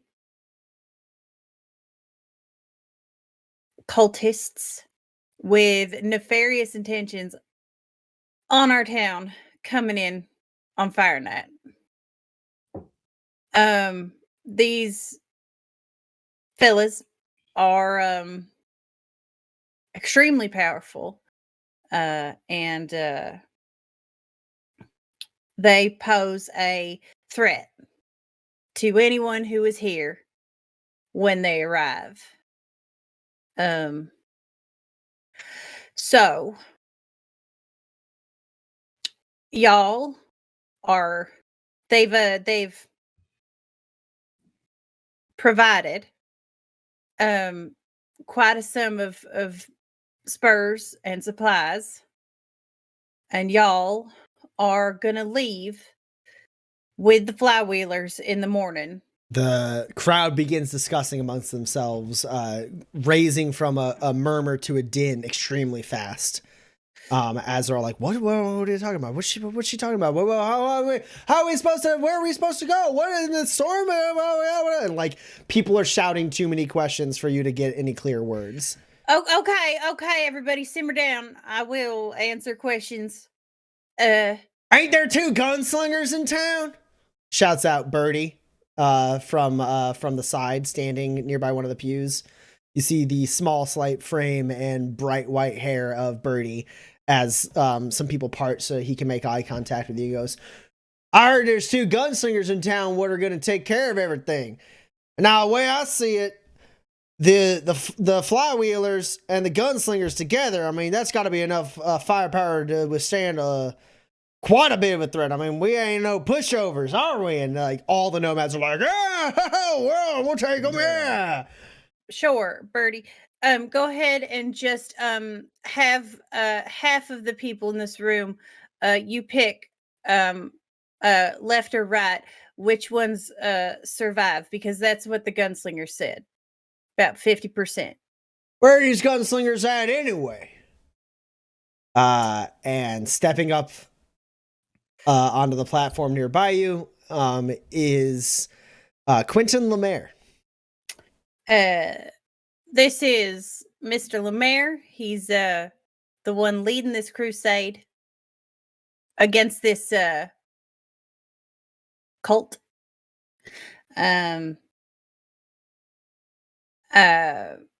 He's traveled real far to get here, and he is gonna make a stand. And I cannot force you to go. I know your lives are here and your memories are here and your families are here, but ain't none of that gonna matter if you're dead. Do we get to come back? As far as I understand it, there won't be nothing to come back to. We will be making new Fenton. The din begins building up again as people begin to be like, well, hold on, what are we supposed to do? We're leaving when? Hey, this doesn't make no sense. Well, what'd they give us? Right? Like those kinds of things are being shouted out. And you feel a hand on your shoulder and you look over and you see Quentin Lemaire look at you and he goes, I say something, Sheriff? Are you going to coerce these people? I don't think my apprentice would like it too much if I weren't honest. Okay. Mr. Lemaire has something to say, so y'all listen up. Hush your chattering. The chapel goes quiet again. Hey, Rupert, shut your gob. Yes, Sheriff. Sorry. And Quentin sits there for a second and he goes, our sheriff's trying to do you a favor here. Save your lives, most like. It's tempting for me to stand here and try to convince you that this is your fight. But if you can get whatever bits of precious you can hold to you and get out of town on the back of the flywheelers, well, that might be your best bet. When a gunslinger comes to town, you need to understand one thing. We solve the problem. The folk that stand opposed to this town will be punished. But we deal in lead. This is a fight.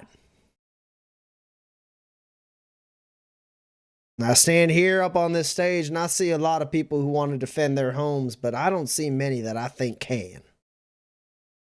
And they all start like building up like a little bit of an argument. And he goes, so if you're willing to die, you stay in town. Because if I was a betting man, I'd imagine that's what you do. And you'd be helping by doing so. A bullet spent on you is a bullet that doesn't come my way. He looks over at Franny. He goes, I think the folk that might be able to actually do some damage in this fight have already signed on. You can be useful if you stay, but I cannot guarantee your safety. When the cut comes, it's hell. You're first in line. That sound appealing to you? That match your bravado, he says towards Birdie. I'm happy to have you. I can find uses for you on the field of death. Otherwise, I suggest you make good while the getting's good.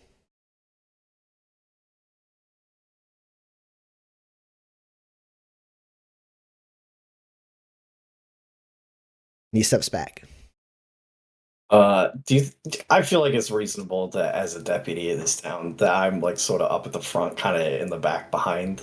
Honestly, Franny Max, I Quentin. don't think anyone can stop you from being wherever you want to be without causing a fight. Yeah. I'm great that way. Yeah, I will not like super loud. Maybe the people in the first couple rows can hear me. But I will say, hey, Quentin, feels like you're leaving out a pretty important fucking part.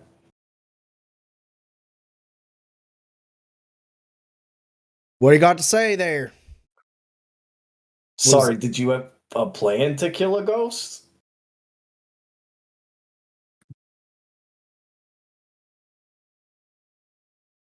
There ain't nothing that stops these people from dying when I shoot them. There ain't nothing that stops them from taking over this town when they're gone. They're Everlights? Fine. That means they go somewhere else for me to shoot them somewhere else. Wherever they go, I follow. Right now, they're here. I shoot them, they go somewhere else. That's where I walk.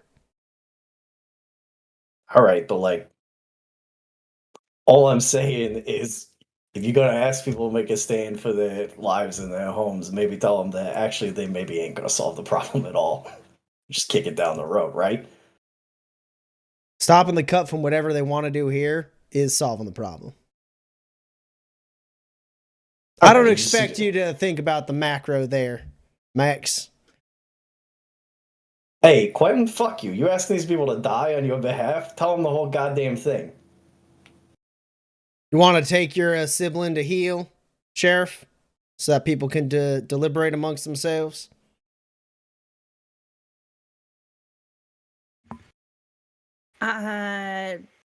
I could not bring Max to do anything they did not want to do.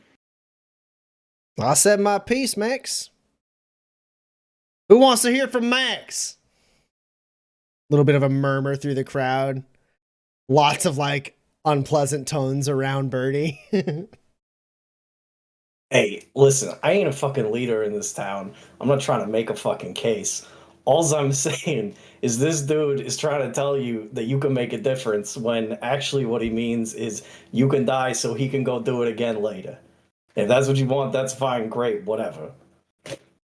But if someone asks me to kill somebody for them, and it turns out they can't die, I probably want to know that before I signed up. That's all. It seems that there's something in this town, probably something valuable to weird cultist rituals that they want, and they're gonna kill to get it. Now, if the town were victorious in this fight after many losses, it would be a Pyrrhic victory. Let's just get that out of the way. For Fenton, it would just be a straight up victory for Mr. Lemaire. But what it does do, and this is the honorable part of it, right? That it stops these people who wish to do harm from doing the thing, getting access to the thing that is harmful. I don't think any of y'all should stay. I think you deserve long lives. You're good folk. And this ain't a fight you need to fight. How do we know that these cut folk can't just be reasoned with? It sounds like they gave us some offer. Seems like maybe they're pretty reasonable, says the triptych preacher Candace Black. And everyone goes, maybe Candy. if we just talk to them. Candy already did. The messenger that they sent tried to kill Mr. Lemaire when his back was turned. Back was no honor. They were unequivocal. So, I don't think these are the people that want to do a lot of negotiating. They ain't scared of us. So we don't have a foot. Because we also don't know what they want. Let's cut to the rainstorm that Paige and Cordelia Gray are in. It's getting worse literally by the second. The rain gets harder, the wind becomes more severe, and the lightning sounds closer. As this storm rolls in proper at the time that you get to the spring. But you lead Cordelia to the spring. It's a nice, wide, large, like basically pond of pure, clean water that currently is being pelted with rainfall. But actually that helps to a point because right now the storms that are kicking up around the wastes, a significant amount of them are carrying around toxic properties that have like evaporated into the atmosphere around here. It's similar to like a storm on like Lake Jacobson proper. So like the rain that's dropping is not clean water. And you can actually see it separating on the surface of this pond and moving to the side and like getting eaten up by like algae and stuff like that. Like you can see, it's like if you like look at like gasoline that is poured over like clean water, that kind of like that opalescent effect. Like you can see that on the surface of the water, like being separated from this very clearly pure, clean water. And Cordelia like looks at it and like nods and then goes, right, hold on. And like pulls out something from her pack. It's like this strange like device, like similar to an Omni tool, but like a little bit different. And she's like looking at it a little bit and like trying to remember how to like turn it on. And Paige, with your 5 successes before, this is some kind of like radiological, like effectively like a Geiger counter. Like it's a radiological like device with like it can measure multiple, it can be tuned to measure multiple spectrums of radiation. And the way she's handling it, like this is someone who she was given this by somebody.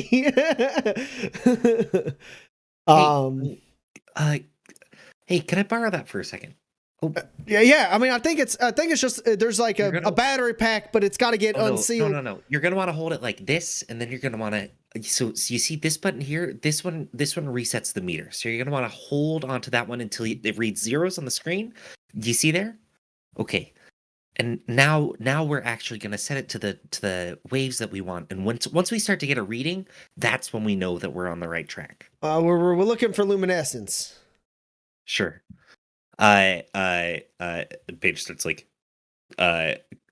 combing through the like readings until one of them, I imagine, like clicks and sputters. Yeah. So basically, you got 5 successes on this. I'm not going to make you roll technology on. You got lore. This is something you maybe I don't think have ever actually handled, but it is a thing that you understand the functionality of. Mm-hmm.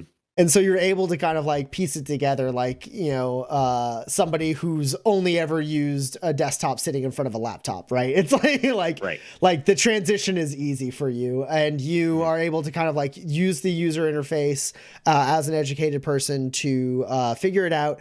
And it starts clicking, like the needle on the meter like flies up. And there's a couple things that occur to you here as you like walk around with this thing in the storm, and you're like getting it nearby the water of the pool and like kind of pulling away to get a clean reading away. This, like, for a device like this to get almost any reading, let alone readings this high, like you would expect it to be. Like, this is a device that, this is a more robust device with multiple functionality, but this one specifically, like putting it on the device of like luminescent, like there are smaller, more precise versions of this that are used to determine how much a nugget of luminescence is worth.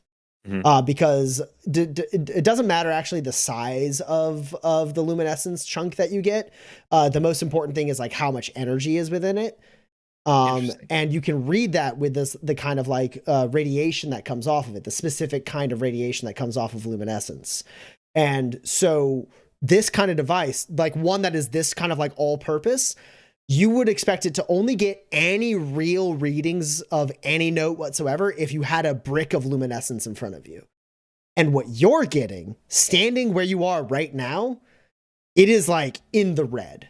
It is like full, like the needle is almost all the way up. Oh my God. No, see, they use these sorts of things in mines to try and find, you know, if there was another vein of luminescence, or they needed to restart the digging somewhere. And you know, any click they'd say could, you know, would be hopeful, but something like this, oh my goodness. Fenton's he must be on a vein or a deposit.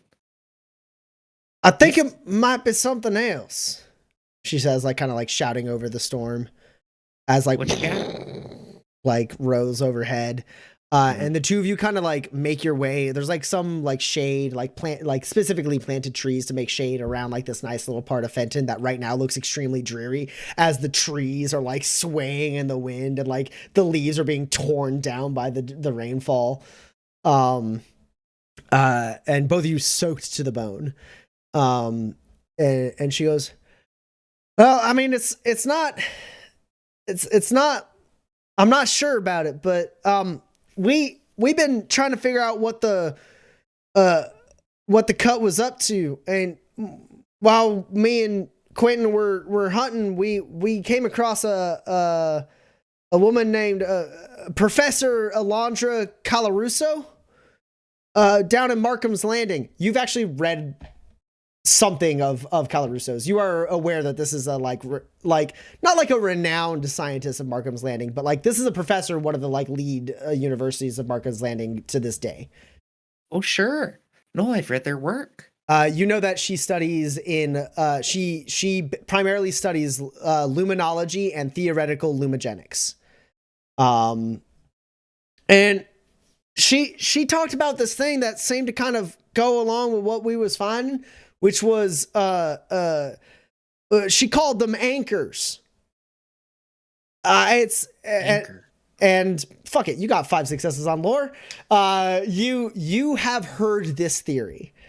In specifically theoretical lumigenics, which is the study of how the energy of luminescence affects organic matter and just like matter in general. Like it kind of like the main hypothesis of theoretical lumigenics is that on the planet of Manifest, luminescence permeates everything. It's like there's enough of a radiological luminescent, like if you get a fine enough reader, you can detect luminescent energy anywhere, right?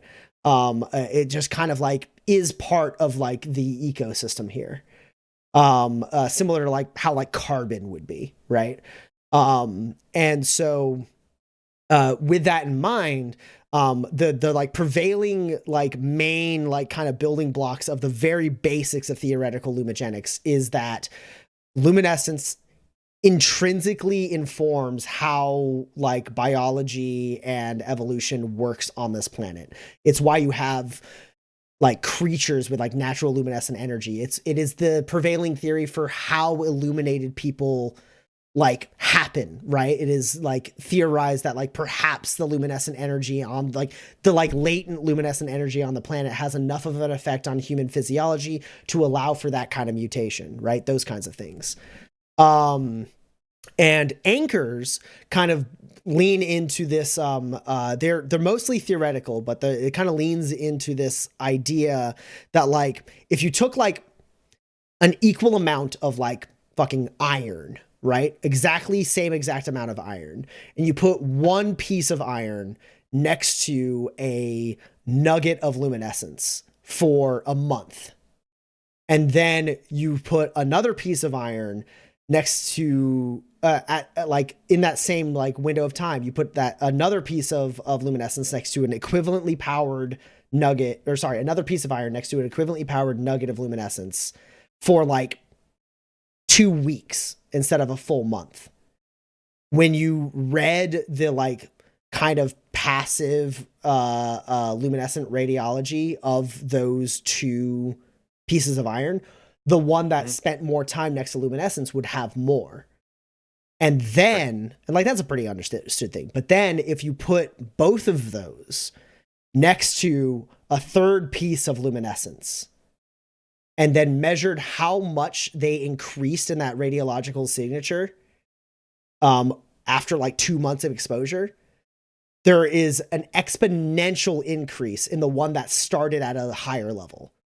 Like it seems like because that one went in with more luminescent energy infused in it, it pulled exponentially more from that nugget than the one that was at a lower level. That one only got like a little bit. And that is a measurable thing. Like, and scientifically, like it's one of those things, like when you explain it to someone, they don't care because you're like, well, you see that piece of iron has 0.0058 more like ounces of luminescent per volume than, and like, everyone's like, what does this matter? And in practicality, it doesn't, right? Like there's no instance in which like that amount of differential matters, except for in theoretical lumigenics where they theorize that there could, in theory, over a long enough period of time, be either locations or specific objects that have been so infused with luminescence that they are pulling more luminescence from the ambient luminescent energy of the planet in on them enough that they become these kind of anchors, like these gravity wells of luminescent energy that like just like it's just like reach a critical volume of like more and more luminescence because it's just an exponential growth. And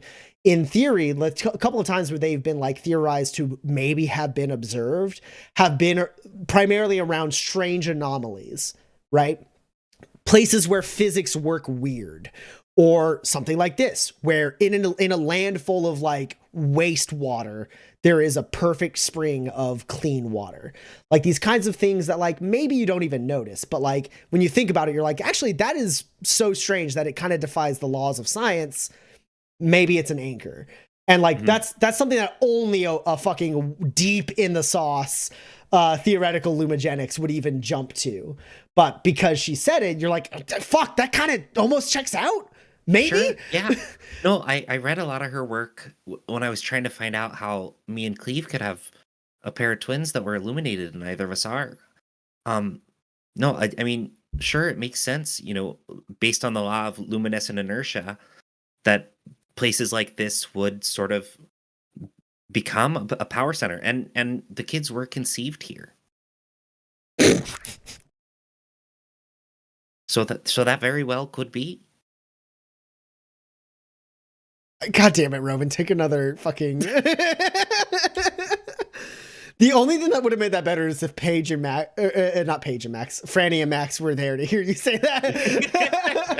they just get like a shiver and they don't know why. I got a fucking cold chill in this church. So a lot of what you said seems to go over Cordelia's head.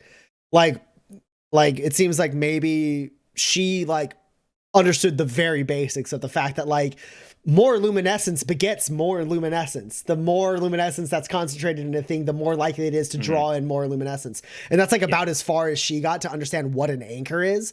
So a lot of what you said just kind of like throws her off a little bit. But she goes, right. So in theory, somebody could do something with that if they wanted to, right? I mean, it's different than a chunk of luminescence. It's more than that, right? Mm-hmm. Yeah, no, this is very powerful stuff. Oh, goodness. Well, maybe there's something in Fenton worth protecting after all. I don't know. I mean, these folks are pretty illuminated, and you know, it's the momentum, and illumination likes illumination. So if some very illuminated people get their hands on some very illuminated stuff, then there's no telling what they could do. Well, I don't want to alarm you as you guys kind of make your way down the hill back towards like cover of any kind. I don't want to alarm you, but that kind of seems to be the Cut's main prerogative right now. They answer to, well, one of their higher ups is Marceline Averill. She's a scientific mind. You've never heard of her. But okay. She seems obsessed with figuring out how to manipulate luminescent energy as an illuminated person. We don't know exactly what they're at about, and the storm is getting worse and worse, and I need you to either roll athletics or endure. Oh, no. And also +1 grit to Paige from Tenetic, saying 1 grit is not enough for your... And the kids were conceived here. Thank you. I looked quickly in Seth's chat to see if we had actually determined that. I think it actually tracks. It tracks. You said athletics or endure? Yeah, you're resisting fatigue. So if you have anything that helps you resist fatigue. No. Oh, okay. Wait. No. Okay. I just got these these 2 dice that I get to re-roll one of them. Uh-huh.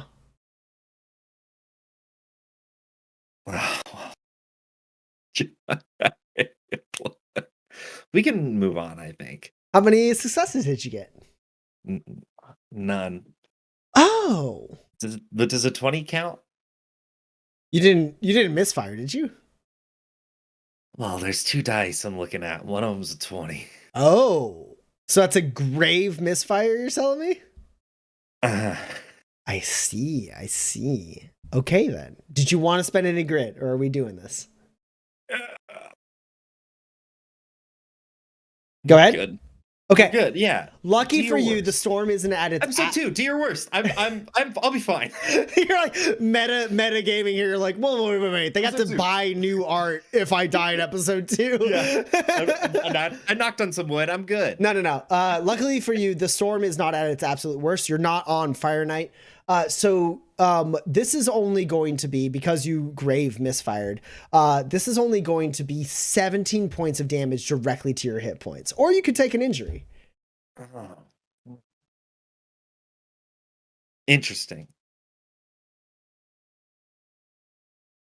That's so much more than 8. Oh, God. It is. That's so much more than the 8 hit points that I legally have. I'll take a injury. Cool. I need you to roll a d20 for me. Yeah. Yeah, we're all having fun here, right, guys? We're having fun. No, I'm not gonna roll the one that was 20. Screw you. You're done. You're done for the night. You're cut off.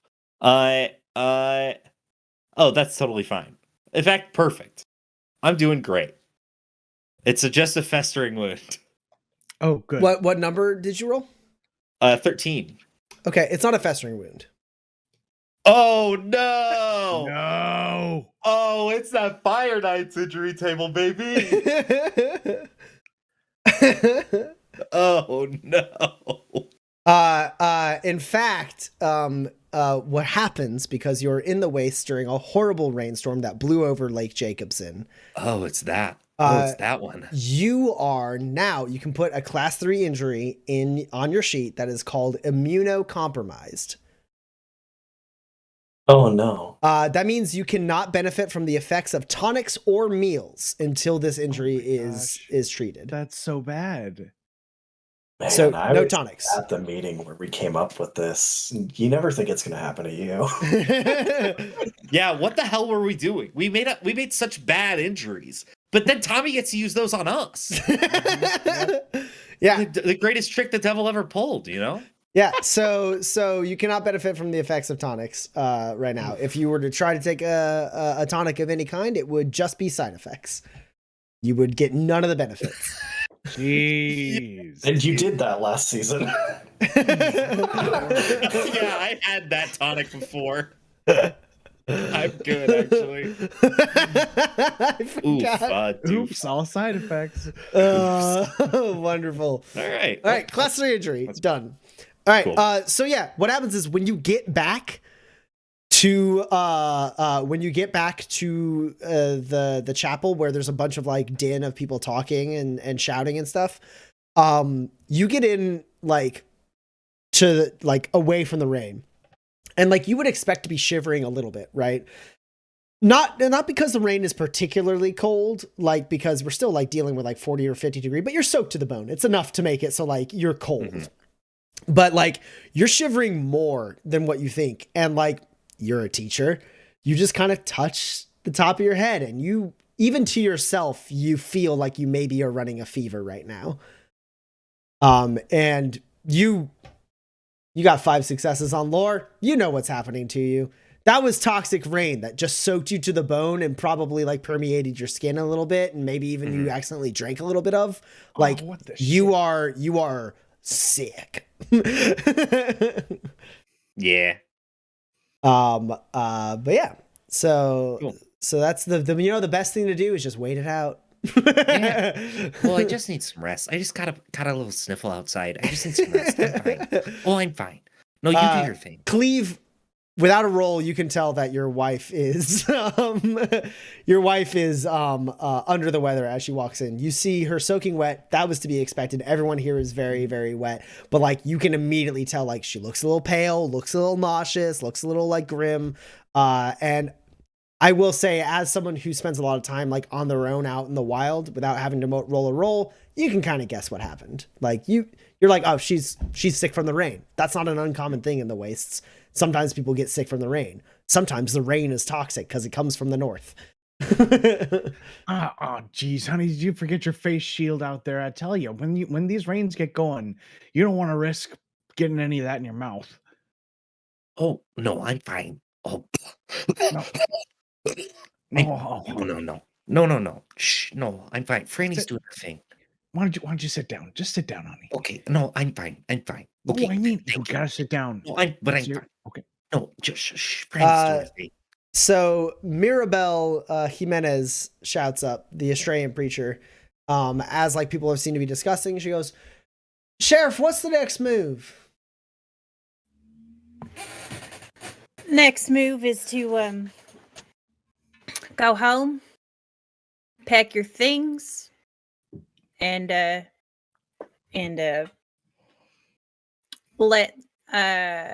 let me know if you're heading out of town, and I'll arrange payment for the flywheelers on your behalf. With that, Birdie goes, "Yeah, it seems best that the flywheelers head out of town. That sound right to all the rest of the elders?" And like they're all kind of like gathered around. They're like, yeah. He goes, "Sheriff, you have a moment to discuss the peculiars of payment. We can see to the transport of whoever needs to head out." Much obliged, Birdie. And at that, it's kind of like this weird thing where like people are kind of in shock, but they're starting to like figure out like what needs to happen. And effectively what happens is like kind of naturally what occurs, Franny, is you are effectively at the head of a line of the entire town of Fenton who are one by one telling you whether they're staying or leaving. Yeah. Hmm. And I also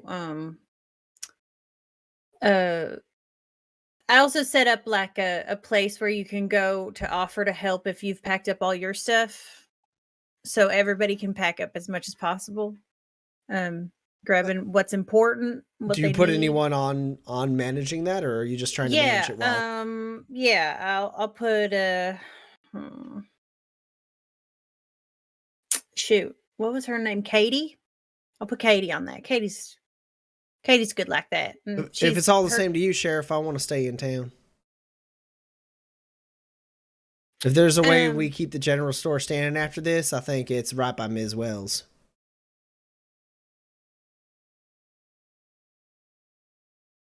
Katie, the thing that's most right by Miss Wells is that Miss Wells will be the first one to tell you that leaving was the right thing to do. Because life is so much more important. Go ahead and roll manipulate at a +4. Okay.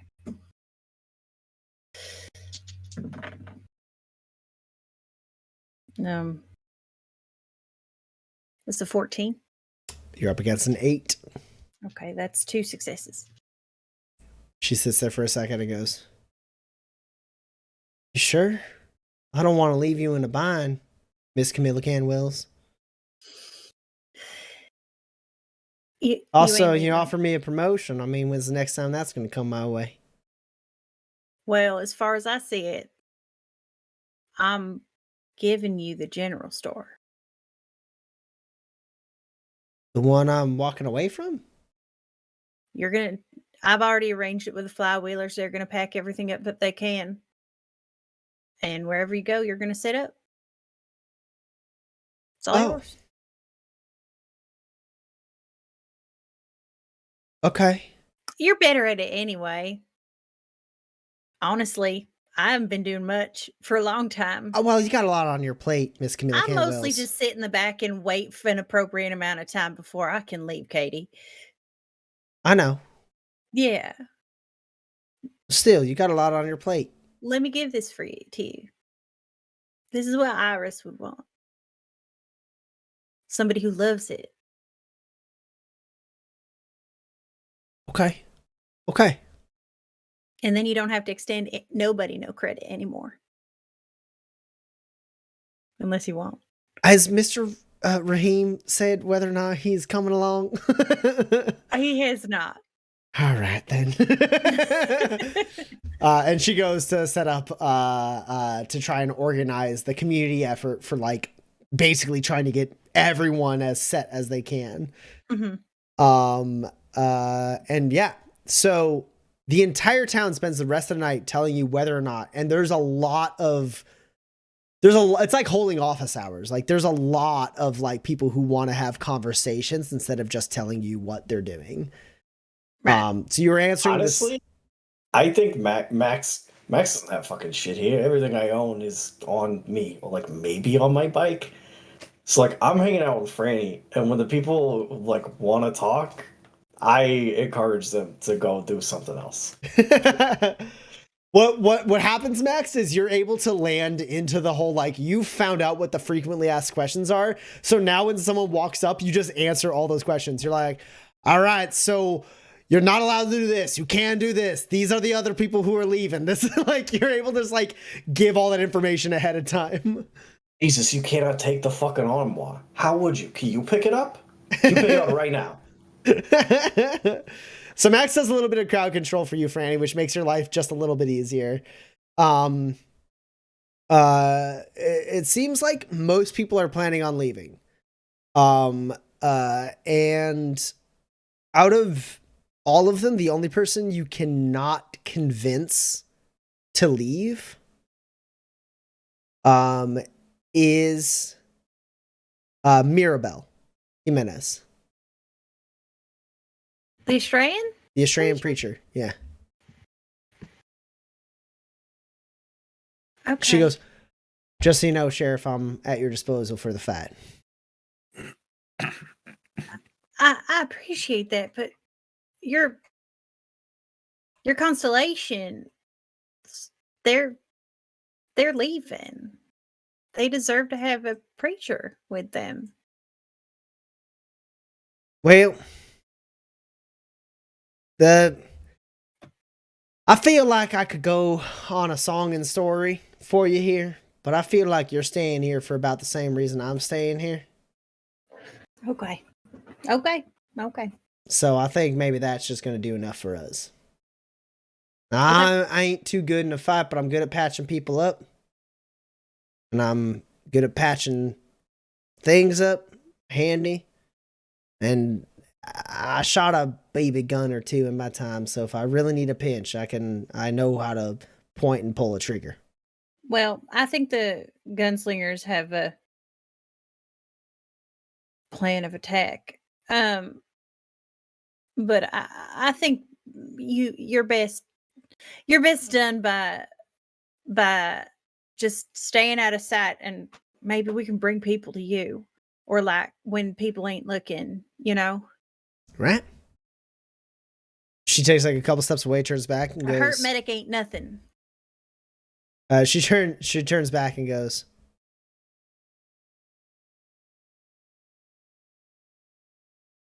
One way or another, this has always been our home. It'll still be our home. Hey, Tommy, I got a question. Yep. You can't. There's no like dispel magic in magic. Like you can't ward an active insight power that's on somebody, right? Not one that you've already failed to defend against. Yeah. Well, no, like.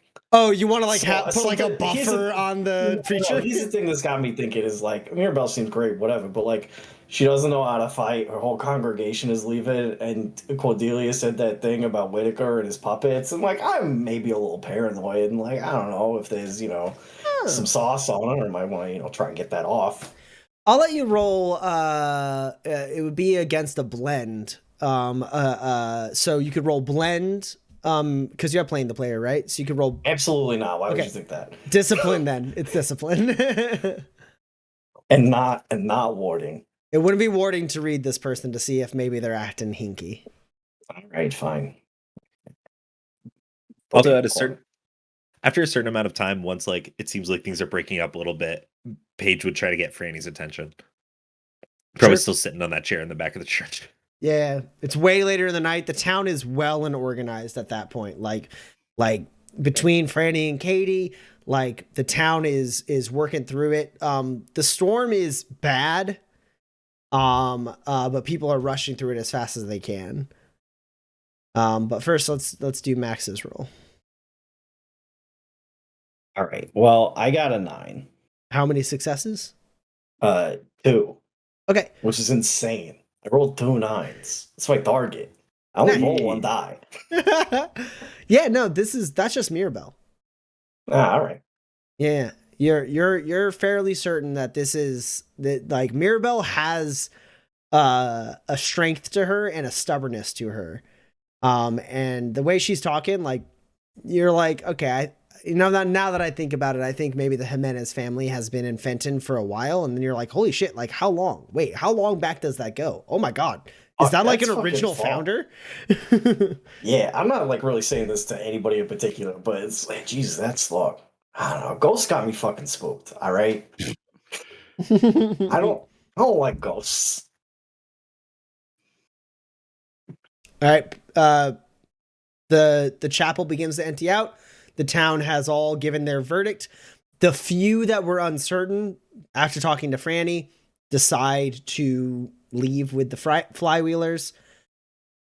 Franny, you get a whole song and dance with Birdie about the fair price for the flywheelers, but you've rolled enough to like really good manipulate and stuff rolls this session, but I'm just gonna go ahead and say like you're able to like kind of, if you don't want to roll, you can just kind of like lean on the fact that like your parents are Paige and Cleve to make Birdie fall in line. You can use the family name a little bit. You can use that, and then Franny, and then Birdie will go like fine, whatever, and like they take a fair cut Like you take the amount that the town would need to like just basically get a leg up in a new place, and then like what's remaining, you give a cut of that to the flywheelers. Yeah. And it all revolves around like, how many years has my mommy been your teacher? You like talk about like his like nephew and shit like that. For sure. Yeah, that seems fine by me. Yeah. So at this point, it kind of lets out. The chapel is much, much quieter. Very, very few people, all kind of having their side conversations and like off to the side. And Paige, Cleve, Max, and Franny are at the center of this basically empty chapel.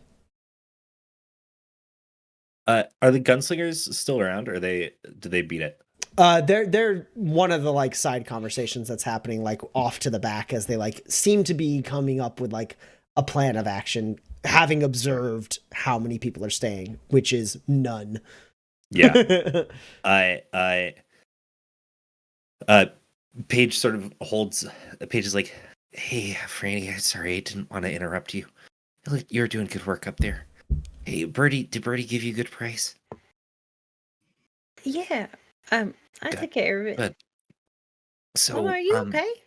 Yeah, just a sniffle. She's all right. She just caught a little case of the septic troubles. I told her to wear a face shield. Ma, you look like shit. Thank you, Maxie. So I went over it with this thing that they had, and like hold up the little device, which then Paige like shoves in whatever pocket on her overalls.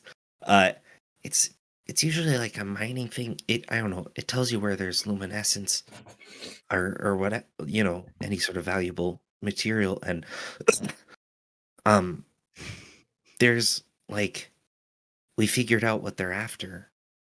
There's a large pocket of luminescence, potentially an anchor. Do you remember when I taught you about anchors? There's the spring.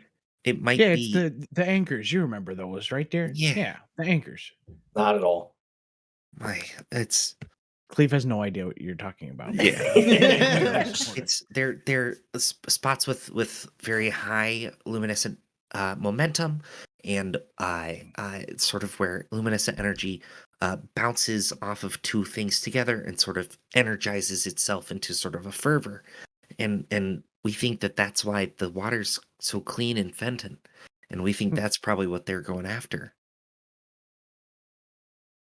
So they want the spring? I think they want the luminescence. The powers the spring. Or the energy that's under there. Well, can we like take it out and give it to them?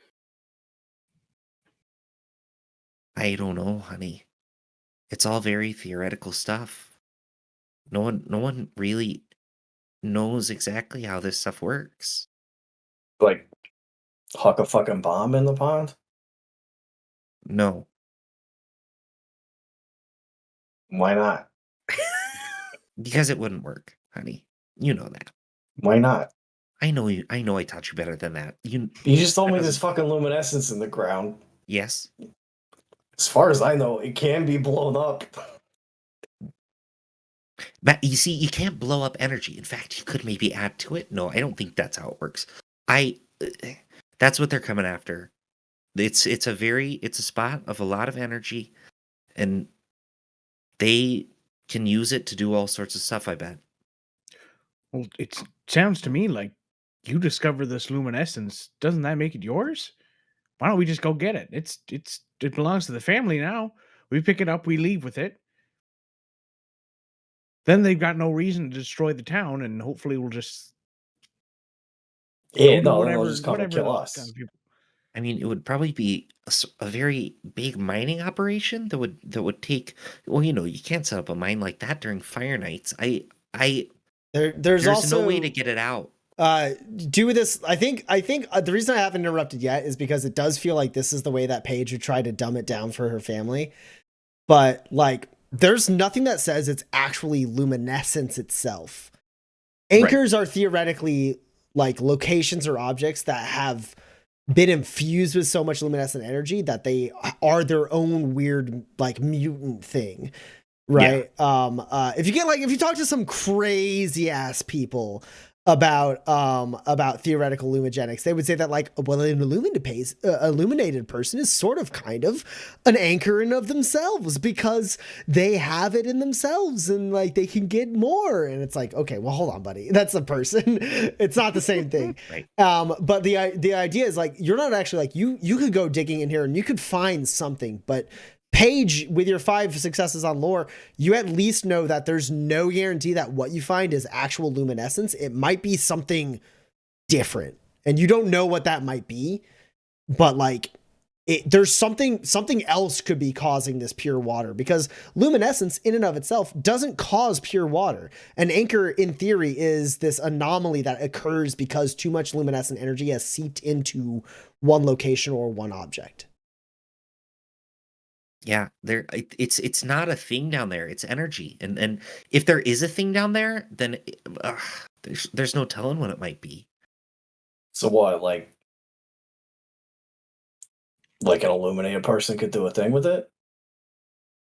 Yeah, I mean, probably a very illuminated person might be able to manipulate it in some way, but I know they're working with some scientist, I think, to study it and figure out what they can do with it. Right, so like, should I give it a shot and maybe do the thing and then they can't? And then we could get out of here, we don't have to deal with it? No, I don't think so. Why not? Well, what would you do with it? At the very mean, least, I mean- Paige, you know that in theory would be incredibly dangerous. No. Maxie, I'm not going to let you do that. No. Yeah, okay.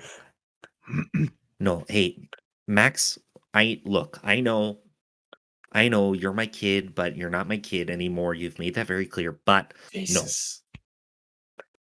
Hey, Ma, I don't know why you're fine with a whole family sticking around in this town to get killed while some gunslingers shoot at the people they hate, but me doing a dangerous thing, that's a line too far. And Max heads out of the church down to the pond. Sure. Max, I'll no, go check on him. okay. Just And tell them to put their face mask on. I don't want them catching this. Right? Yeah, no. Can I hear that as I'm walking out? Yeah, that's Yeah. fine. Pop, He I'm doesn't immune to toxins. need it. Yeah, okay. They don't need it. No reason not to be safe. That is actually, Mama. That's like the one reason. It doesn't matter. You should Oh, go home and sleep. Maybe, Daddy, will you take Yeah. her? Just take Yeah. my bed. It's nice. It's comfortable. No, I got the couch. You've got a Ab- good blanket there. Mama, you are sick. What kind of fine. host would I be if I let you do that, Oh, sweetie, I raised you so right. But no, I don't want to be a bother. Daddy? Look, I'll take her, but look, and wait, can I clarify something with you, Tommy? Because this is something that I'm just kind of making up on the fly. Mhm. My idea of like staking a claim as a prospector would be you would have something that you would stake into the ground, and that would act as like a it would have some kind of code that you could read and be like, this area that is blocked off by these stakes, it belongs to this person. So if you So go like deep into like the legal ways that staking a claim on something works, you would have to talk to some official like a mayor or a sheriff or in a pinch an LRC operator to make a legal claim. However, that trigger in specific does not care about the legal claim. It cares about like you telling other people like, this is mine. Okay. So Well, like it's at least the initial thing that you would have to do, right? Yeah. Absolutely. Yeah. Because basically what would happen is like, if you were like pen and paper, just doing like the fucking like full boring legal way of staking a claim, you would talk to one of the local officials who like has a stake in the land.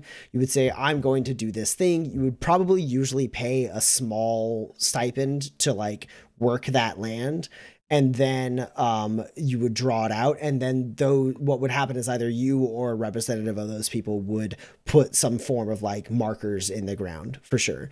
Okay. So to that end, like Cleve, without having to use any of your stuff in your inventory, you have a couple things that you can use that are like, this is my identifier. I'm going to go talk to those people over there and make it so it's legal in a second. Yeah. So I say, look, Franela, I'll take your mama back home, but take these. I want you to take these and take this hammer, and I give her one of my hammers, and I say, you are going to act as my witness. You stake this claim for me. And then if nothing else, we at least have some legal recourse. Once I dot the I's and cross the T's, we could make this bigger. It won't just have to be us. I don't know what's going to happen to us after they attack this town, but maybe if we can get the territory involved, we'd have some kind of, support. So if I state my claim on whatever this thing that your mama is that she found, maybe in the future we could use this. So will you do that for me? Okay, Daddy. I know it's kind of half baked, but I need 3 spurs. Hey dear, do you have 3 spurs on you? Oh, I have 2. It's fine. I'll loan you the extra spur. It's fine. Okay. You're the best, dear. It's fine. Okay. Okay. It's your claim. I will go stake it. Here. No, hold on. I might have another in here. I do not wait for Mama to check through her pockets. Don't forget your face shield. Leave it. Okay, Daddy. Take Mama home and just shut the door on your way out. Okay. Can you stand up? Yeah, no, I'm fine. I'll get a quick nap and then we'll go after Byron in the morning. What wasn't his name Bingo? I wanted name to What did we decide? Let's cut to we'll cut to Max here. Here at the very end of this episode. Max, you are alone on the hill nearby the Fenton Spring. The town is bustling, but most people are staying inside, kind of doing what they can inside, because the outside fucking sucks right now. It's fine. But you are out here. What is it you are doing? Yeah, I mean, well, first thing I'm doing is I'm gonna just very quickly disconnect the wire or two from my shock gloves. Just that nothing accidentally turns on. That's, it probably won't kill me, but I bet it fucking hurts. Yeah, and I'm gonna get in the pond. You're just gonna wade in? Okay, cool. I don't know how it fucking works. Yeah. You're able to wade into the pond, no problem. The storm is bad. But you make it into the center of the pond. I'm not gonna have you roll anything yet. What else do you do? I guess if I'm here for a second, I just kind of try and because I've warded things before, so I know what it's like to sort of reach out with my luminescent power to touch some other luminescent power. Sure. So yeah. I know kind of how to do that, and I try and do that. And if it doesn't work up here, I swim down. Sure. Let's do warding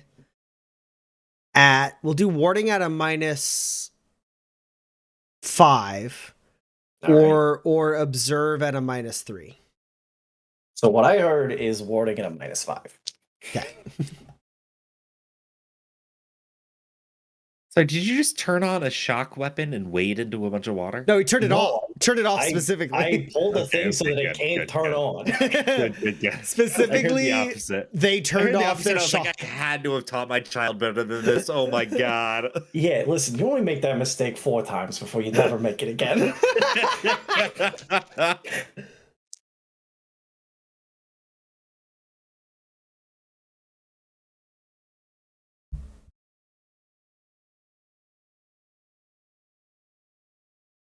All right.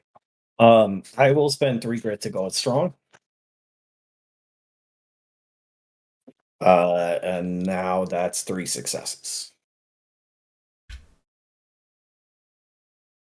Okay. There's something here. With 3 successes, like Honestly, you know what? I just got a sweet dig on my mom, and I'm not gonna come out here and like half-ass it.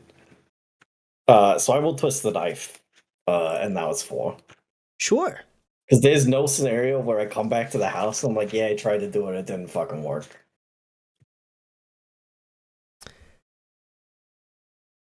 If this doesn't work, Max is not coming back. Yeah, no, I'm just gonna take my bike. I'm gonna ride off to a different town, change my name, and just not worry about it. So you kind of tread water there.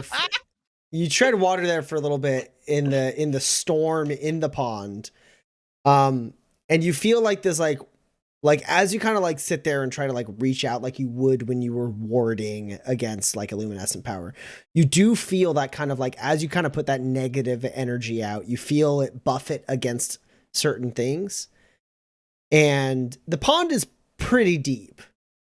And you've like relatively grown up around here, like with Franny and the pack, and then on your own visiting Franny. So like kids swim here. Like that's a thing that happens. Like it's kind of a weird thing because like the thing that like the more and more you think about it, the more and more this makes sense because it's like Fenton is very lackadaisical about their one source of clean drinking water. Like kids swim in it. People like play around it. Like they are not careful with it. It's always just that's clean. wild. Those kids gotta be peeing in here. Yeah. You know that you've peed in there. And you're like, this is really gross. Drinking water is gross. And now you're like, well, maybe drinking water isn't gross. And it's weird that this drinking water isn't gross. And so like you like feel that kind of energy kind of permeating, and it is originating from below you somewhere. And with 4 successes, I want to check something. Yes. With 4 successes, you think with some kind of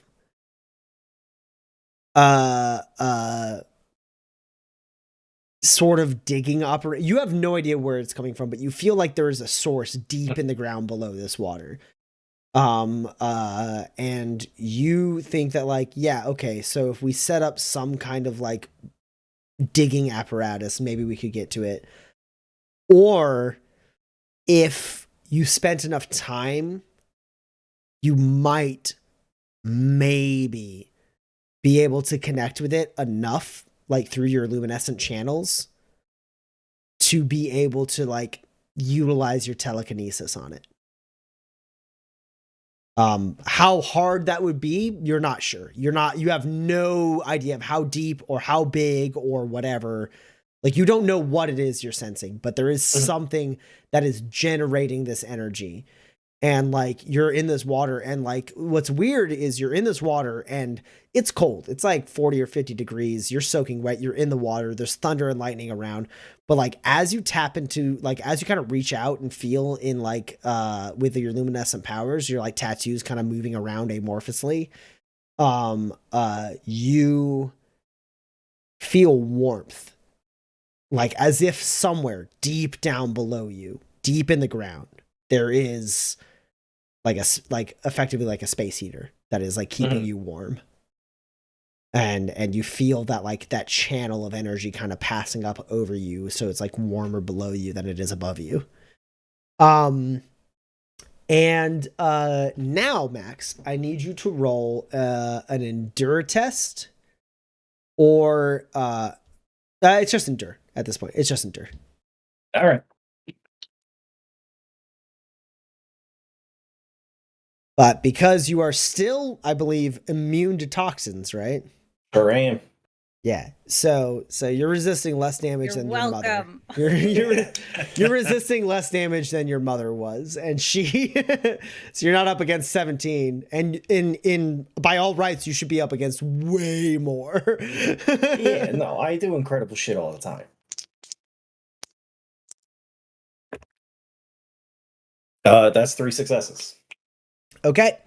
Then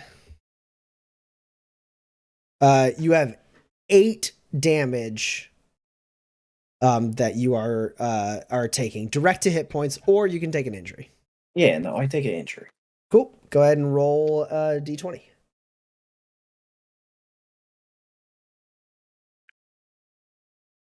Man, I was actually really hoping for hard fall because that'd be fucking funny as shit. I don't think I'm on that table, but it was very funny to me, the thought of like, oh no, I'm stuck backstroke.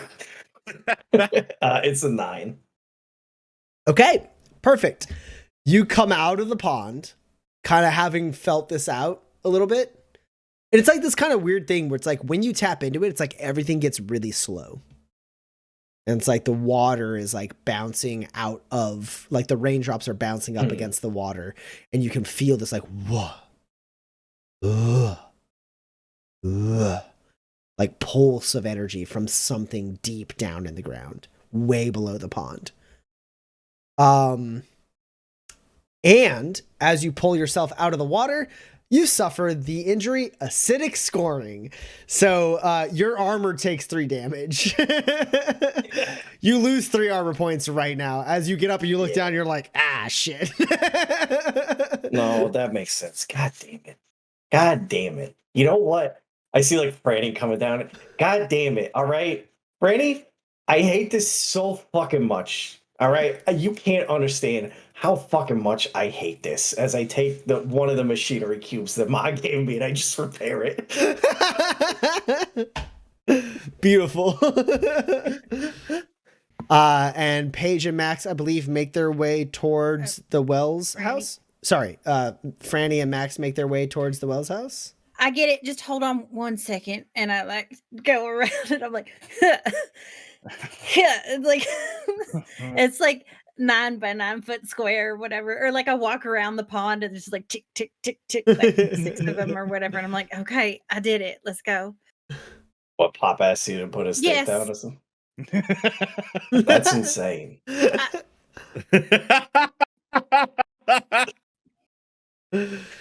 Says the person who just swam to the bottom of a lake to pull a rock out of the ground. Yeah, no, I'm probably gonna be down there for a while before I can really grab onto it. There's something there for sure, though. Okay, well, that's maybe we can do it. Probably not. You have to like dig a fucking mine to get at it. Paige and Cleve, the 2 of you are in Franny's home. Cleve, this is your first time in, right? During this visit. So you get the same impression Paige did, which is like, it's a little less decorated and a little more like.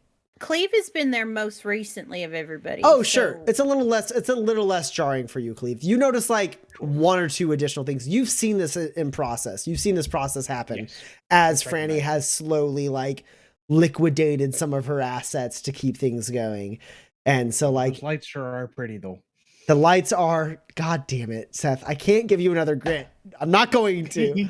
But my heart and yours is. But what you do also notice is as you make your way through the house, getting Paige closer to the bedroom, I'm assuming instead of the couch, you notice, Cleve, a couple like wrapped gifts. Sitting on like an end table in like the living space. And it's your kids' Fire Night presents to the 2 of you and to each other. And you just spot that it's still Fire Nights. It's still Fire Nights despite what's going on. And I think Cleve, I guess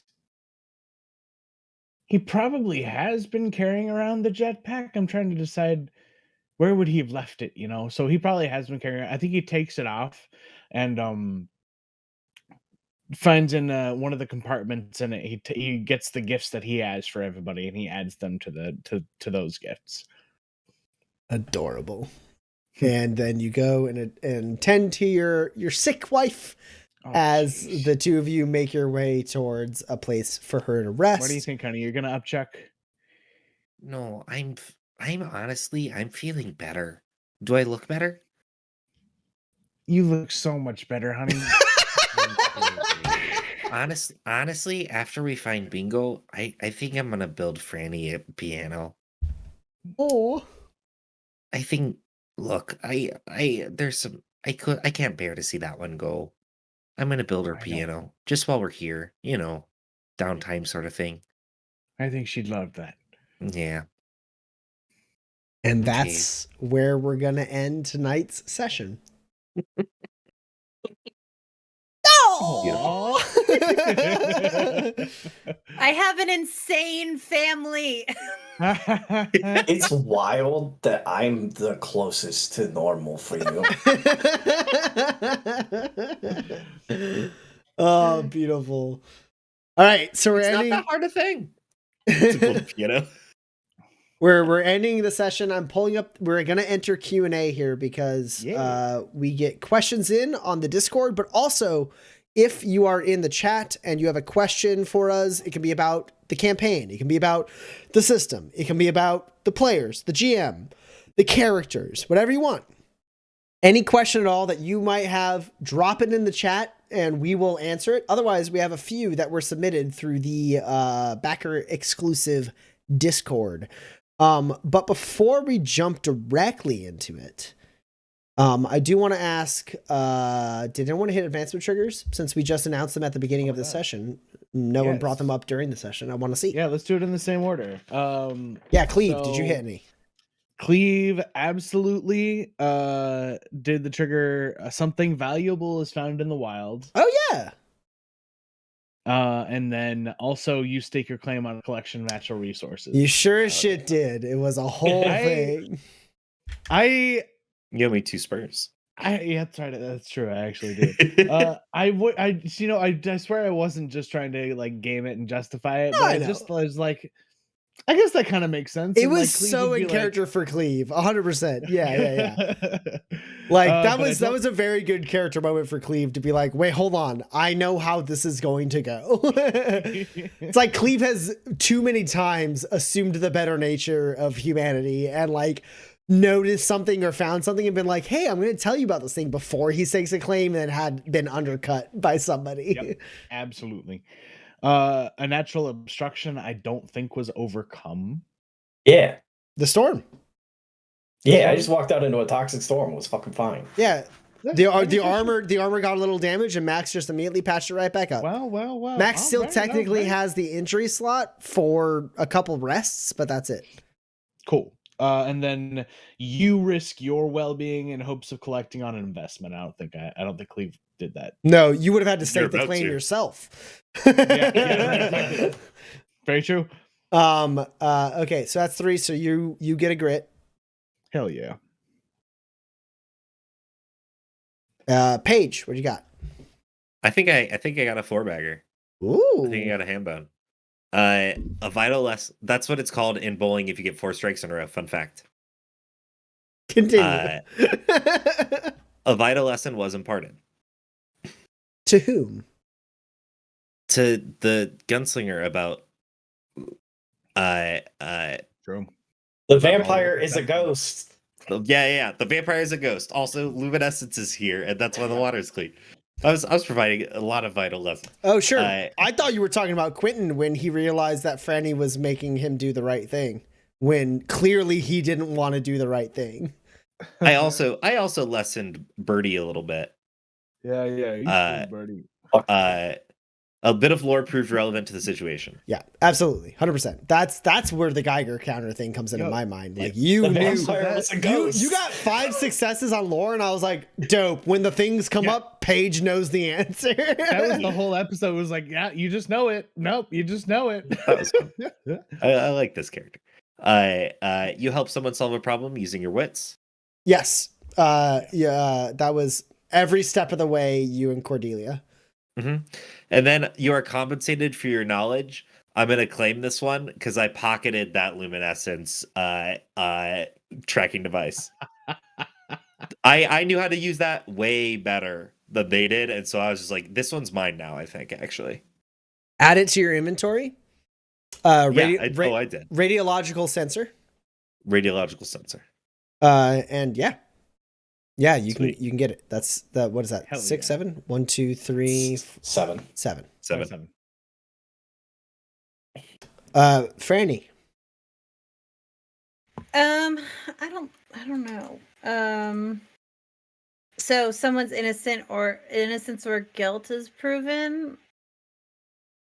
Dimitri, I'll give it to you for Dimitri. I think if you find out someone is a ghost Hmm. in Well, the also- context that we did, that's No, guilty. Dimitri's body was innocent, maybe. It but, wasn't- like, it wasn't proven. It wasn't that. It was the fact that like Dimitri showed up and said like, well, my friends are gonna kill your entire town, and then you were like, okay, well that's a threat, so I'm gonna put you behind bars. And then 2 gunslingers showed up and said, hey, his friends are gonna kill this entire fucking town. Yeah. And that is like, you're like, oh, so he's not just like a crazy person He's who. not just an asshole. He's not a Oh, crazy no. person who means us harm. He's actually a crazy person who can do harm. I hate that. That's yeah. way worse. That's so much worse. Okay. So that's one. A local law is enforced or observed. Yeah. He paid for his claim. Yeah. You told him the regulations for staking a claim, and he gave you money Absolutely. for it. Yep. Yeah, no, 100%. 100%. Yes. You made your dad pay for It the was claim. just- I love it. Okay. 100%. Stolen property wasn't returned, I don't think. In fact, Well- Paige stole stuff and didn't. In a roundabout way, Dimitri's body was returned. No. Not in great condition. No. I don't think so. I don't want that one. And then you investigate a crime that has been committed. See all. The Right? investigation is ongoing. We Yeah. can't comment on ongoing investigations. But, yeah. Okay, we're at 10. So I think that's 3 for me. Yep. Second Come grade. on, Maxie. You push your luck despite a clear and present chance of failure. I kept pushing Quentin Lemaire real gunslingers buttons. You kept pushing his buttons, and also you waded into the middle of a pond in a thunderstorm. Like, I don't think there was a real chance of failure there. Okay. there's a thing on that injury chart. Yeah, but it can't happen to me. You have a string of terrible luck. I don't know that necessarily happened. I mean, honestly, I feel it is a string of terrible luck to have had my armor damaged and then mom's machinery cube proof necessary. Nah. You have a string of great luck. Nah. I don't know if it's really a string, but I did get a real good storm off, followed by like finding out that I was right and like could interact with this, albeit not the way I wanted to. Well, and then you like didn't get blown up by the whatever the luminescent thing, because what you said, we said in the episode that it was dangerous what you did. Sure, there's no, that too. no, at it's least stupid. dangerous. It would be dangerous to try and interact with it, like I see. not just like detect it, like full on. Like if Max like went down and like found whatever it is that is like letting out that energy, and then didn't just stop there, but also tried to be like, okay, let me try and fuck with this, like. Give me more powers. So That- then are they Teach lucky me the that ways it of the wasn't Sith. there? Are they lucky that it wasn't there and therefore they couldn't interact with it? I don't think Max has had a string of good luck yet, but I will say that in the grand scheme of things, Max's needle is tilting towards good luck.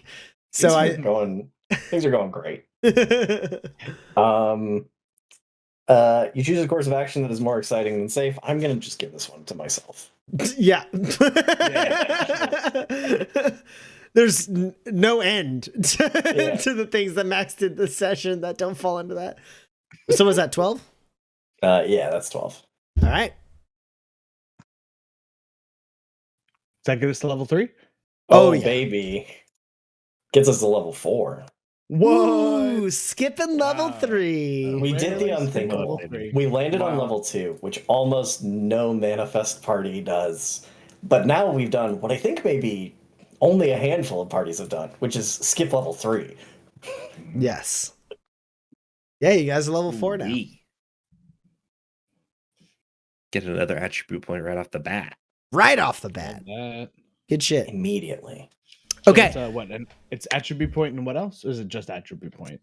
You get a skill point, an attribute point, and It's 2 skill points. 2 skill points, an attribute talent point, points. and 2 talent points. 2 talent points. 2 talent points. Cool. Things are looking up. Also, Mhm. 2 grit. Oh snap! I You can up- only you take, level up I can twice. take exactly 2 grit. I love that. Yeah. Cleve is at 12. Paige is at 10. All right, Matt- y'all. Max is at 7, and 8. Franny and Freddy's at 10. All right, we just have a couple questions in the Discord. Nothing in the stream chat. There's some really good ones in the Discord, y'all. All right, let's hit them. So it's from Argitlam. Let's build the Jones family from the Indiana Jones movies.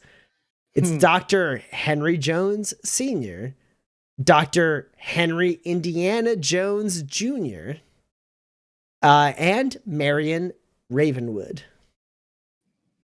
We are not including Mutt. I'm including come Mutt. on. Let's include Mutt. Why not? I'm including Mutt. Okay, You He's need a to town out motorcycle Shia riding LaBeouf. greaser. My duty as a proprietor of Fuck the All Shia Sequels Go to LaBeouf. Heaven What was podcast, that? download it wherever podcasts are gotten. Wait, I have to who's include Mutt? Mutt. it's Shia Shia LaBeouf. LaBeouf. Shia LaBeouf. Kingdom of the Kingdom Crystal Skull.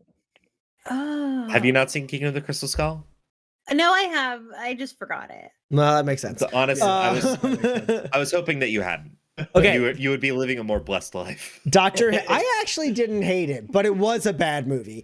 I watched. It was the first movie I watched the year 2020, and look how that year turned out. No, you gotta watch it when oh god, I can't watch that with modern sensibilities. I just had to Mhm. want to see some It's people sword bad. fight on a back of a Jeep. That's all I but wanted. The ants scene though. No. Anyways. Okay. Anyways, for Henry Jones Sr., smart guy, only ever improvises weaponry, attempts to talk and bluff his way through many encounters. It is He's- exactly Professor Crichton Wesley.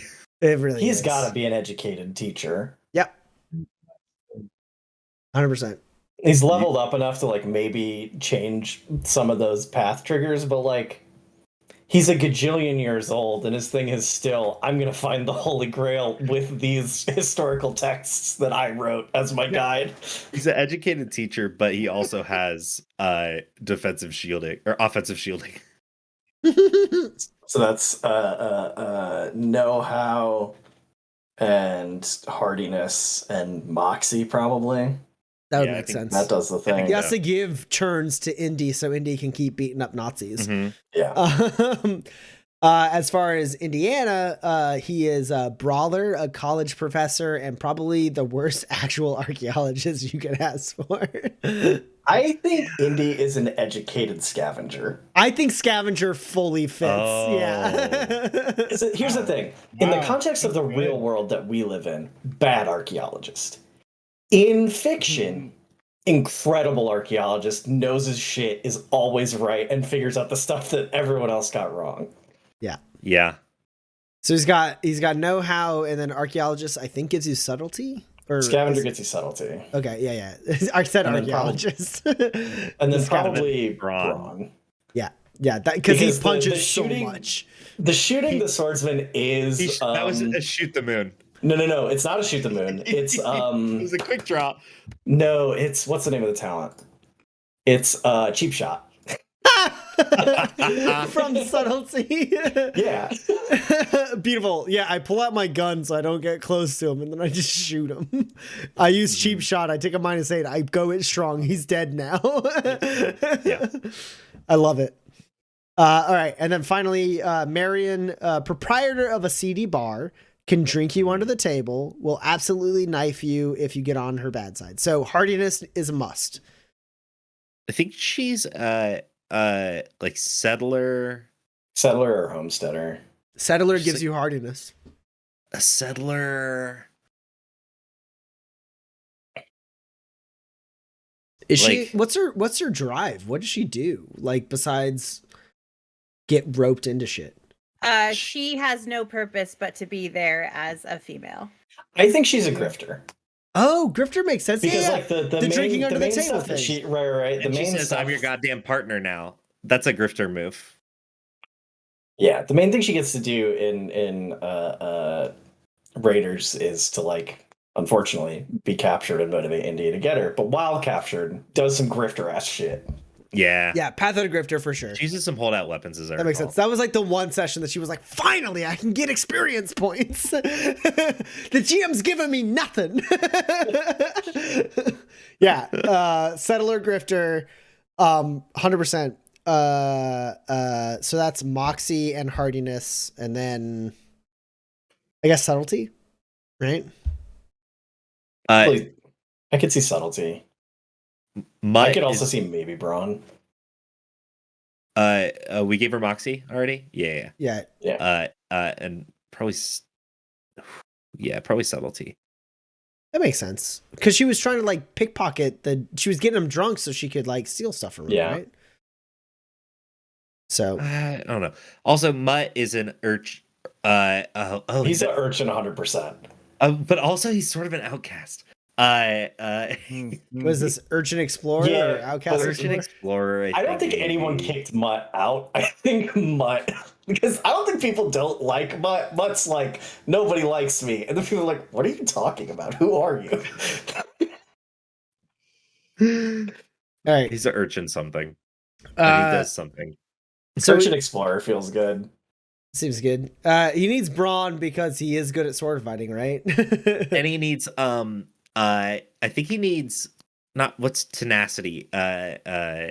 Metal. If you swing through the trees with monkeys, you have metal. Oh, okay, so that's not Urchin then. That's and vigilance. Well, you can get it from Explorer. Oh, Explorer, yeah. And he's got vigilance because he drives his motorcycle well, and they pilot a boat car, I think, down the river. I think he's got vigilance too. So Explorer. So he can't be an urchin. Yeah. From a trees, he is an urchin. So like Urbanite gives you vigilance. That's it. Urbanite. Yeah. You see that leather jacket? He's from the big. That's actually a really common thing. We'll break from the question for a second. That's a really common thing in Manifest is there's some histories that are macro scaled and some histories that are micro scaled. So in that instance where you're like, I'm an urchin, like that's an important thing to my character. And then you look and you're like, but I don't want subtlety.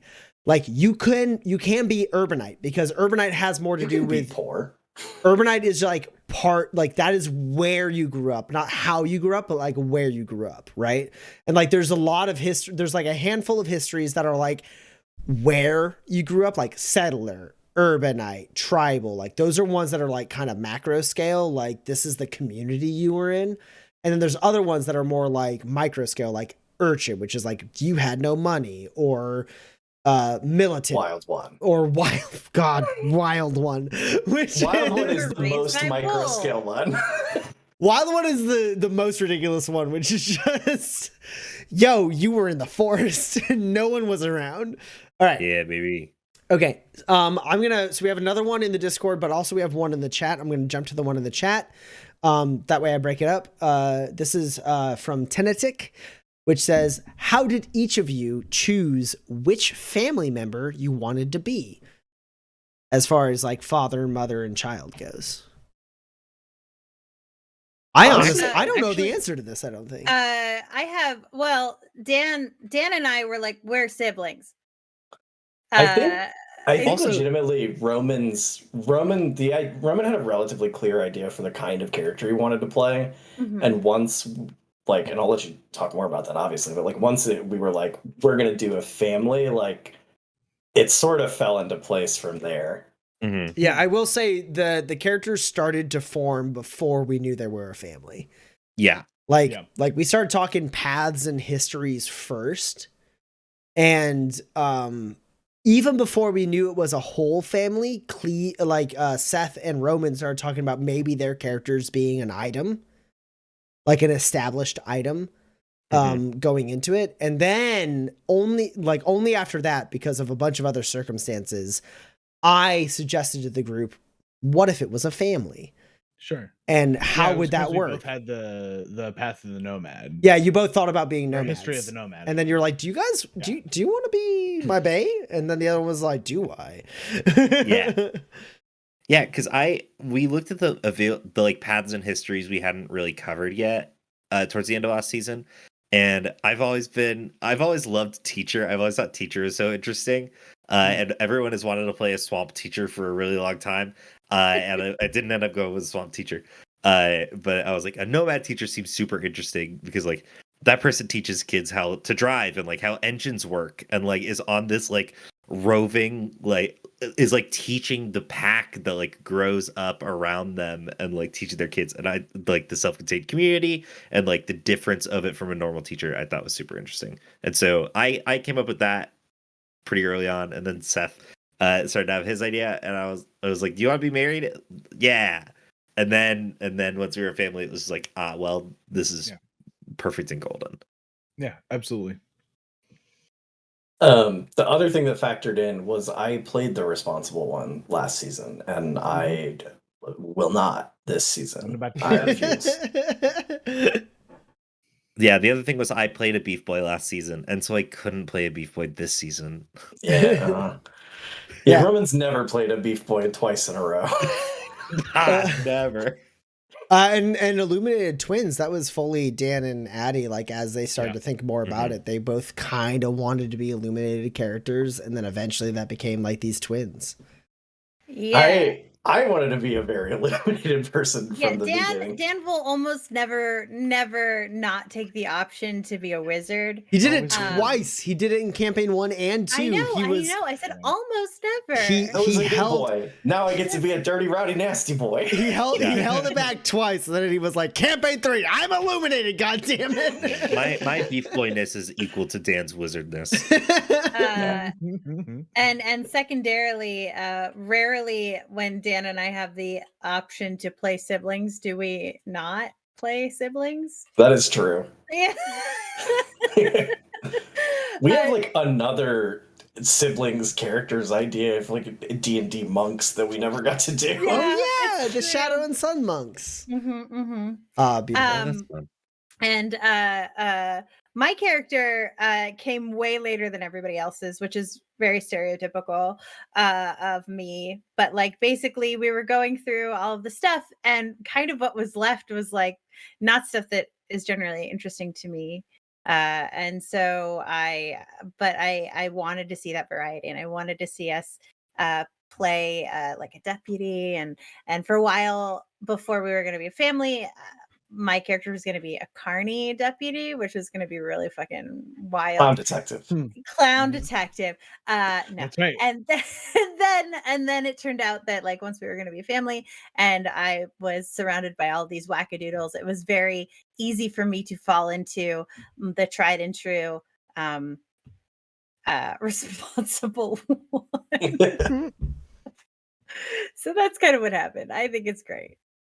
Yeah, I'm loving it. Max was very much born out of like we had seen last season the very understandable and relatable like illuminated characters who are like, I am illuminated and that is dangerous for me in this world with who I tell it to and like how I go about it, and I have to be very careful. And I wanted to go the total opposite direction of like, yeah, I'm fucking illuminated, you got a problem? That was like Max's core concept from the beginning. Yeah. I was like, how. Which I think is really important. Yeah, it's how we landed on Outcast first off. And then the like Outcast kind of evolved into like, it's like, actually, you're on even an Outcast because you're illuminated. Like, sure, you're like, fuck you, I'm illuminated. But actually, you're an Outcast because fuck Birdie. Yes. All right. All my homies hate Birdie.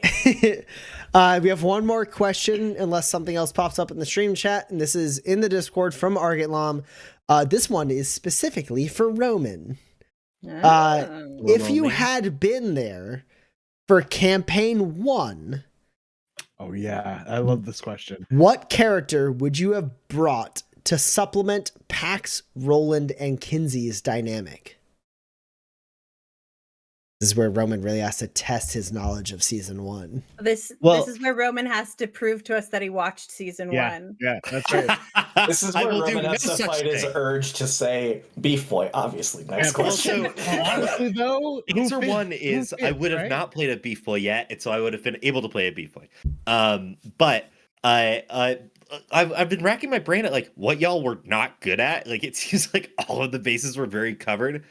Honestly, I could see myself playing a character similar to this, a very like knowledgeable, probably a tinkery character, a little more tinkery than Paige is. I could see myself slotting in there well because I do think the tinkering system in Manifest is super interesting, and I'm going to be getting into it more this season as I go to build this piano, amongst other things. But I guess that would be it. It feels like y'all fit together as three so well that I have no clue where where my character would slot in. I think the one thing they honestly- don't have is illumination, right? Sure. Honestly, had there been a fourth person who was like interested in tinkering, because what I did with Roland was I grabbed a bunch of the tier 1 talents and know-how to just get like slightly better targets, and then spent a lot of grit to be a good tinkerer Mhm. because we needed the stuff and we didn't have money. We had supplies to build it. We Early on, it was had like- so much. We needed so much stuff. It was like, oh, I don't have an Omni tool. I'm gonna build an Omni tool, I guess. We don't have a first aid kit. I'm gonna build a first aid kit. Yep. The car doesn't have a hover technology, or if you believe PAX, more importantly, seatbelts. So I'm gonna build these things. There's no seatbelts. But like, I would have happily jettisoned that part of Roland to spend way more points, like over in vigilance, or maybe taken like the doctor part of know-how and like actually gone into treating injuries. But like, that is a part that I think Roland easily jettisons if someone is interested in that party.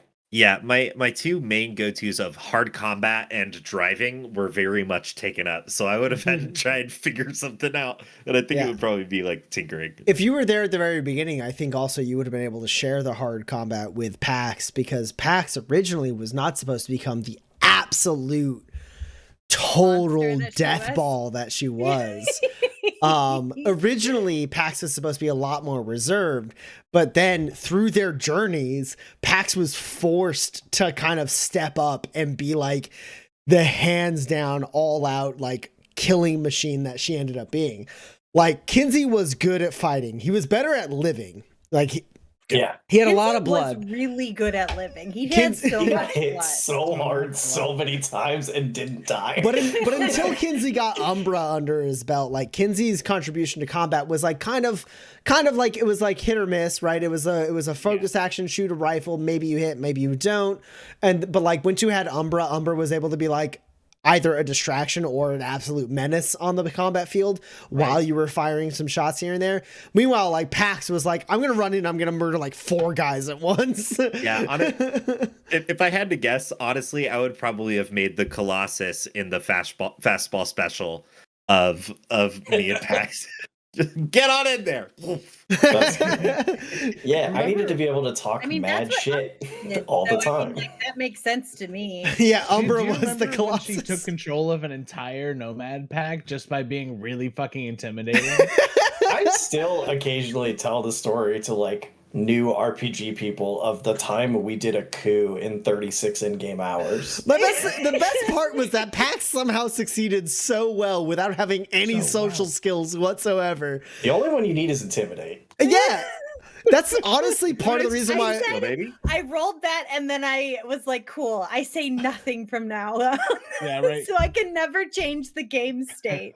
Yeah, Oh my god. honestly, the reason I made Intimidate muscle based and not charisma based or personality based was specifically because I always wanted. Every time I'm a character who's like a tough guy, I want to be able to like. You've dumped charisma. Yeah, exactly. And I want to be able to like be like, yeah, sure. I'm shitty with people, but if I can scare them, I'm fine. And in a game like Dungeons and Dragons where Intimidate is linked to charisma, it's like, nah. Nah, you still suck at it. You put your foot in your mouth. I'm like, but I'm so big and scary. It's one of my favorite things that you did, honestly, Tommy. I love it. It's in my Beef Boy manifesto on the Patreon. Is I love that Intimidate is a muscle skill. It makes so much more sense and it plays so much smoother. Yeah, because It's why Roland had like good Intimidate, even with 2 muscle, with the intention of like, I'm not big and scary, but I can make my own luck a lot, and I have a good target. Exactly. That's another thing. Like D&D doesn't have the benefit of like grit, where they can do that thing where you're like, if I have a good target, it doesn't matter how many dice I roll, because if I have grit, I can still be good at that thing. So like there's a lot of that. Like sometimes I've made characters who were like dumb as rocks, but like have good lore, because lore isn't very it's very Isn't seldom often contested. Yeah, it's seldomly opposed. So if you have like a decent lore stat and you spend a couple grit to give yourself some extra dice to throw at it, you can know a bunch of stuff while still being like reasoning 2. Hey, unrelated to anything Tommy just said, Max does have 10 lore. Exactly. You got a smart mom. No, it's a different reason. Smart mom. Smart mom. All right, cool. I don't have anything else in the Discord. There is one final question in the stream chat, which is from Argitlam, which says, is there a proper fastball special ability? It's got to be telekinesis, right? You can slap it together with some duct tape real easy, but there is no like in-game keyword maneuver that does this. God, what if there was? Okay, so I think maybe the closest thing is having Counter-Strike and deflecting with a dual-purpose shield. Closest thing is having a jetpack. The end. Jetpack, Counter-Strike, deflecting with a dual-purpose shield does basically the fastball special. You get where you're going, you hit him in the face. This is true. Yeah. I'm not doing get help. All right, with that, we're going to end tonight's session here.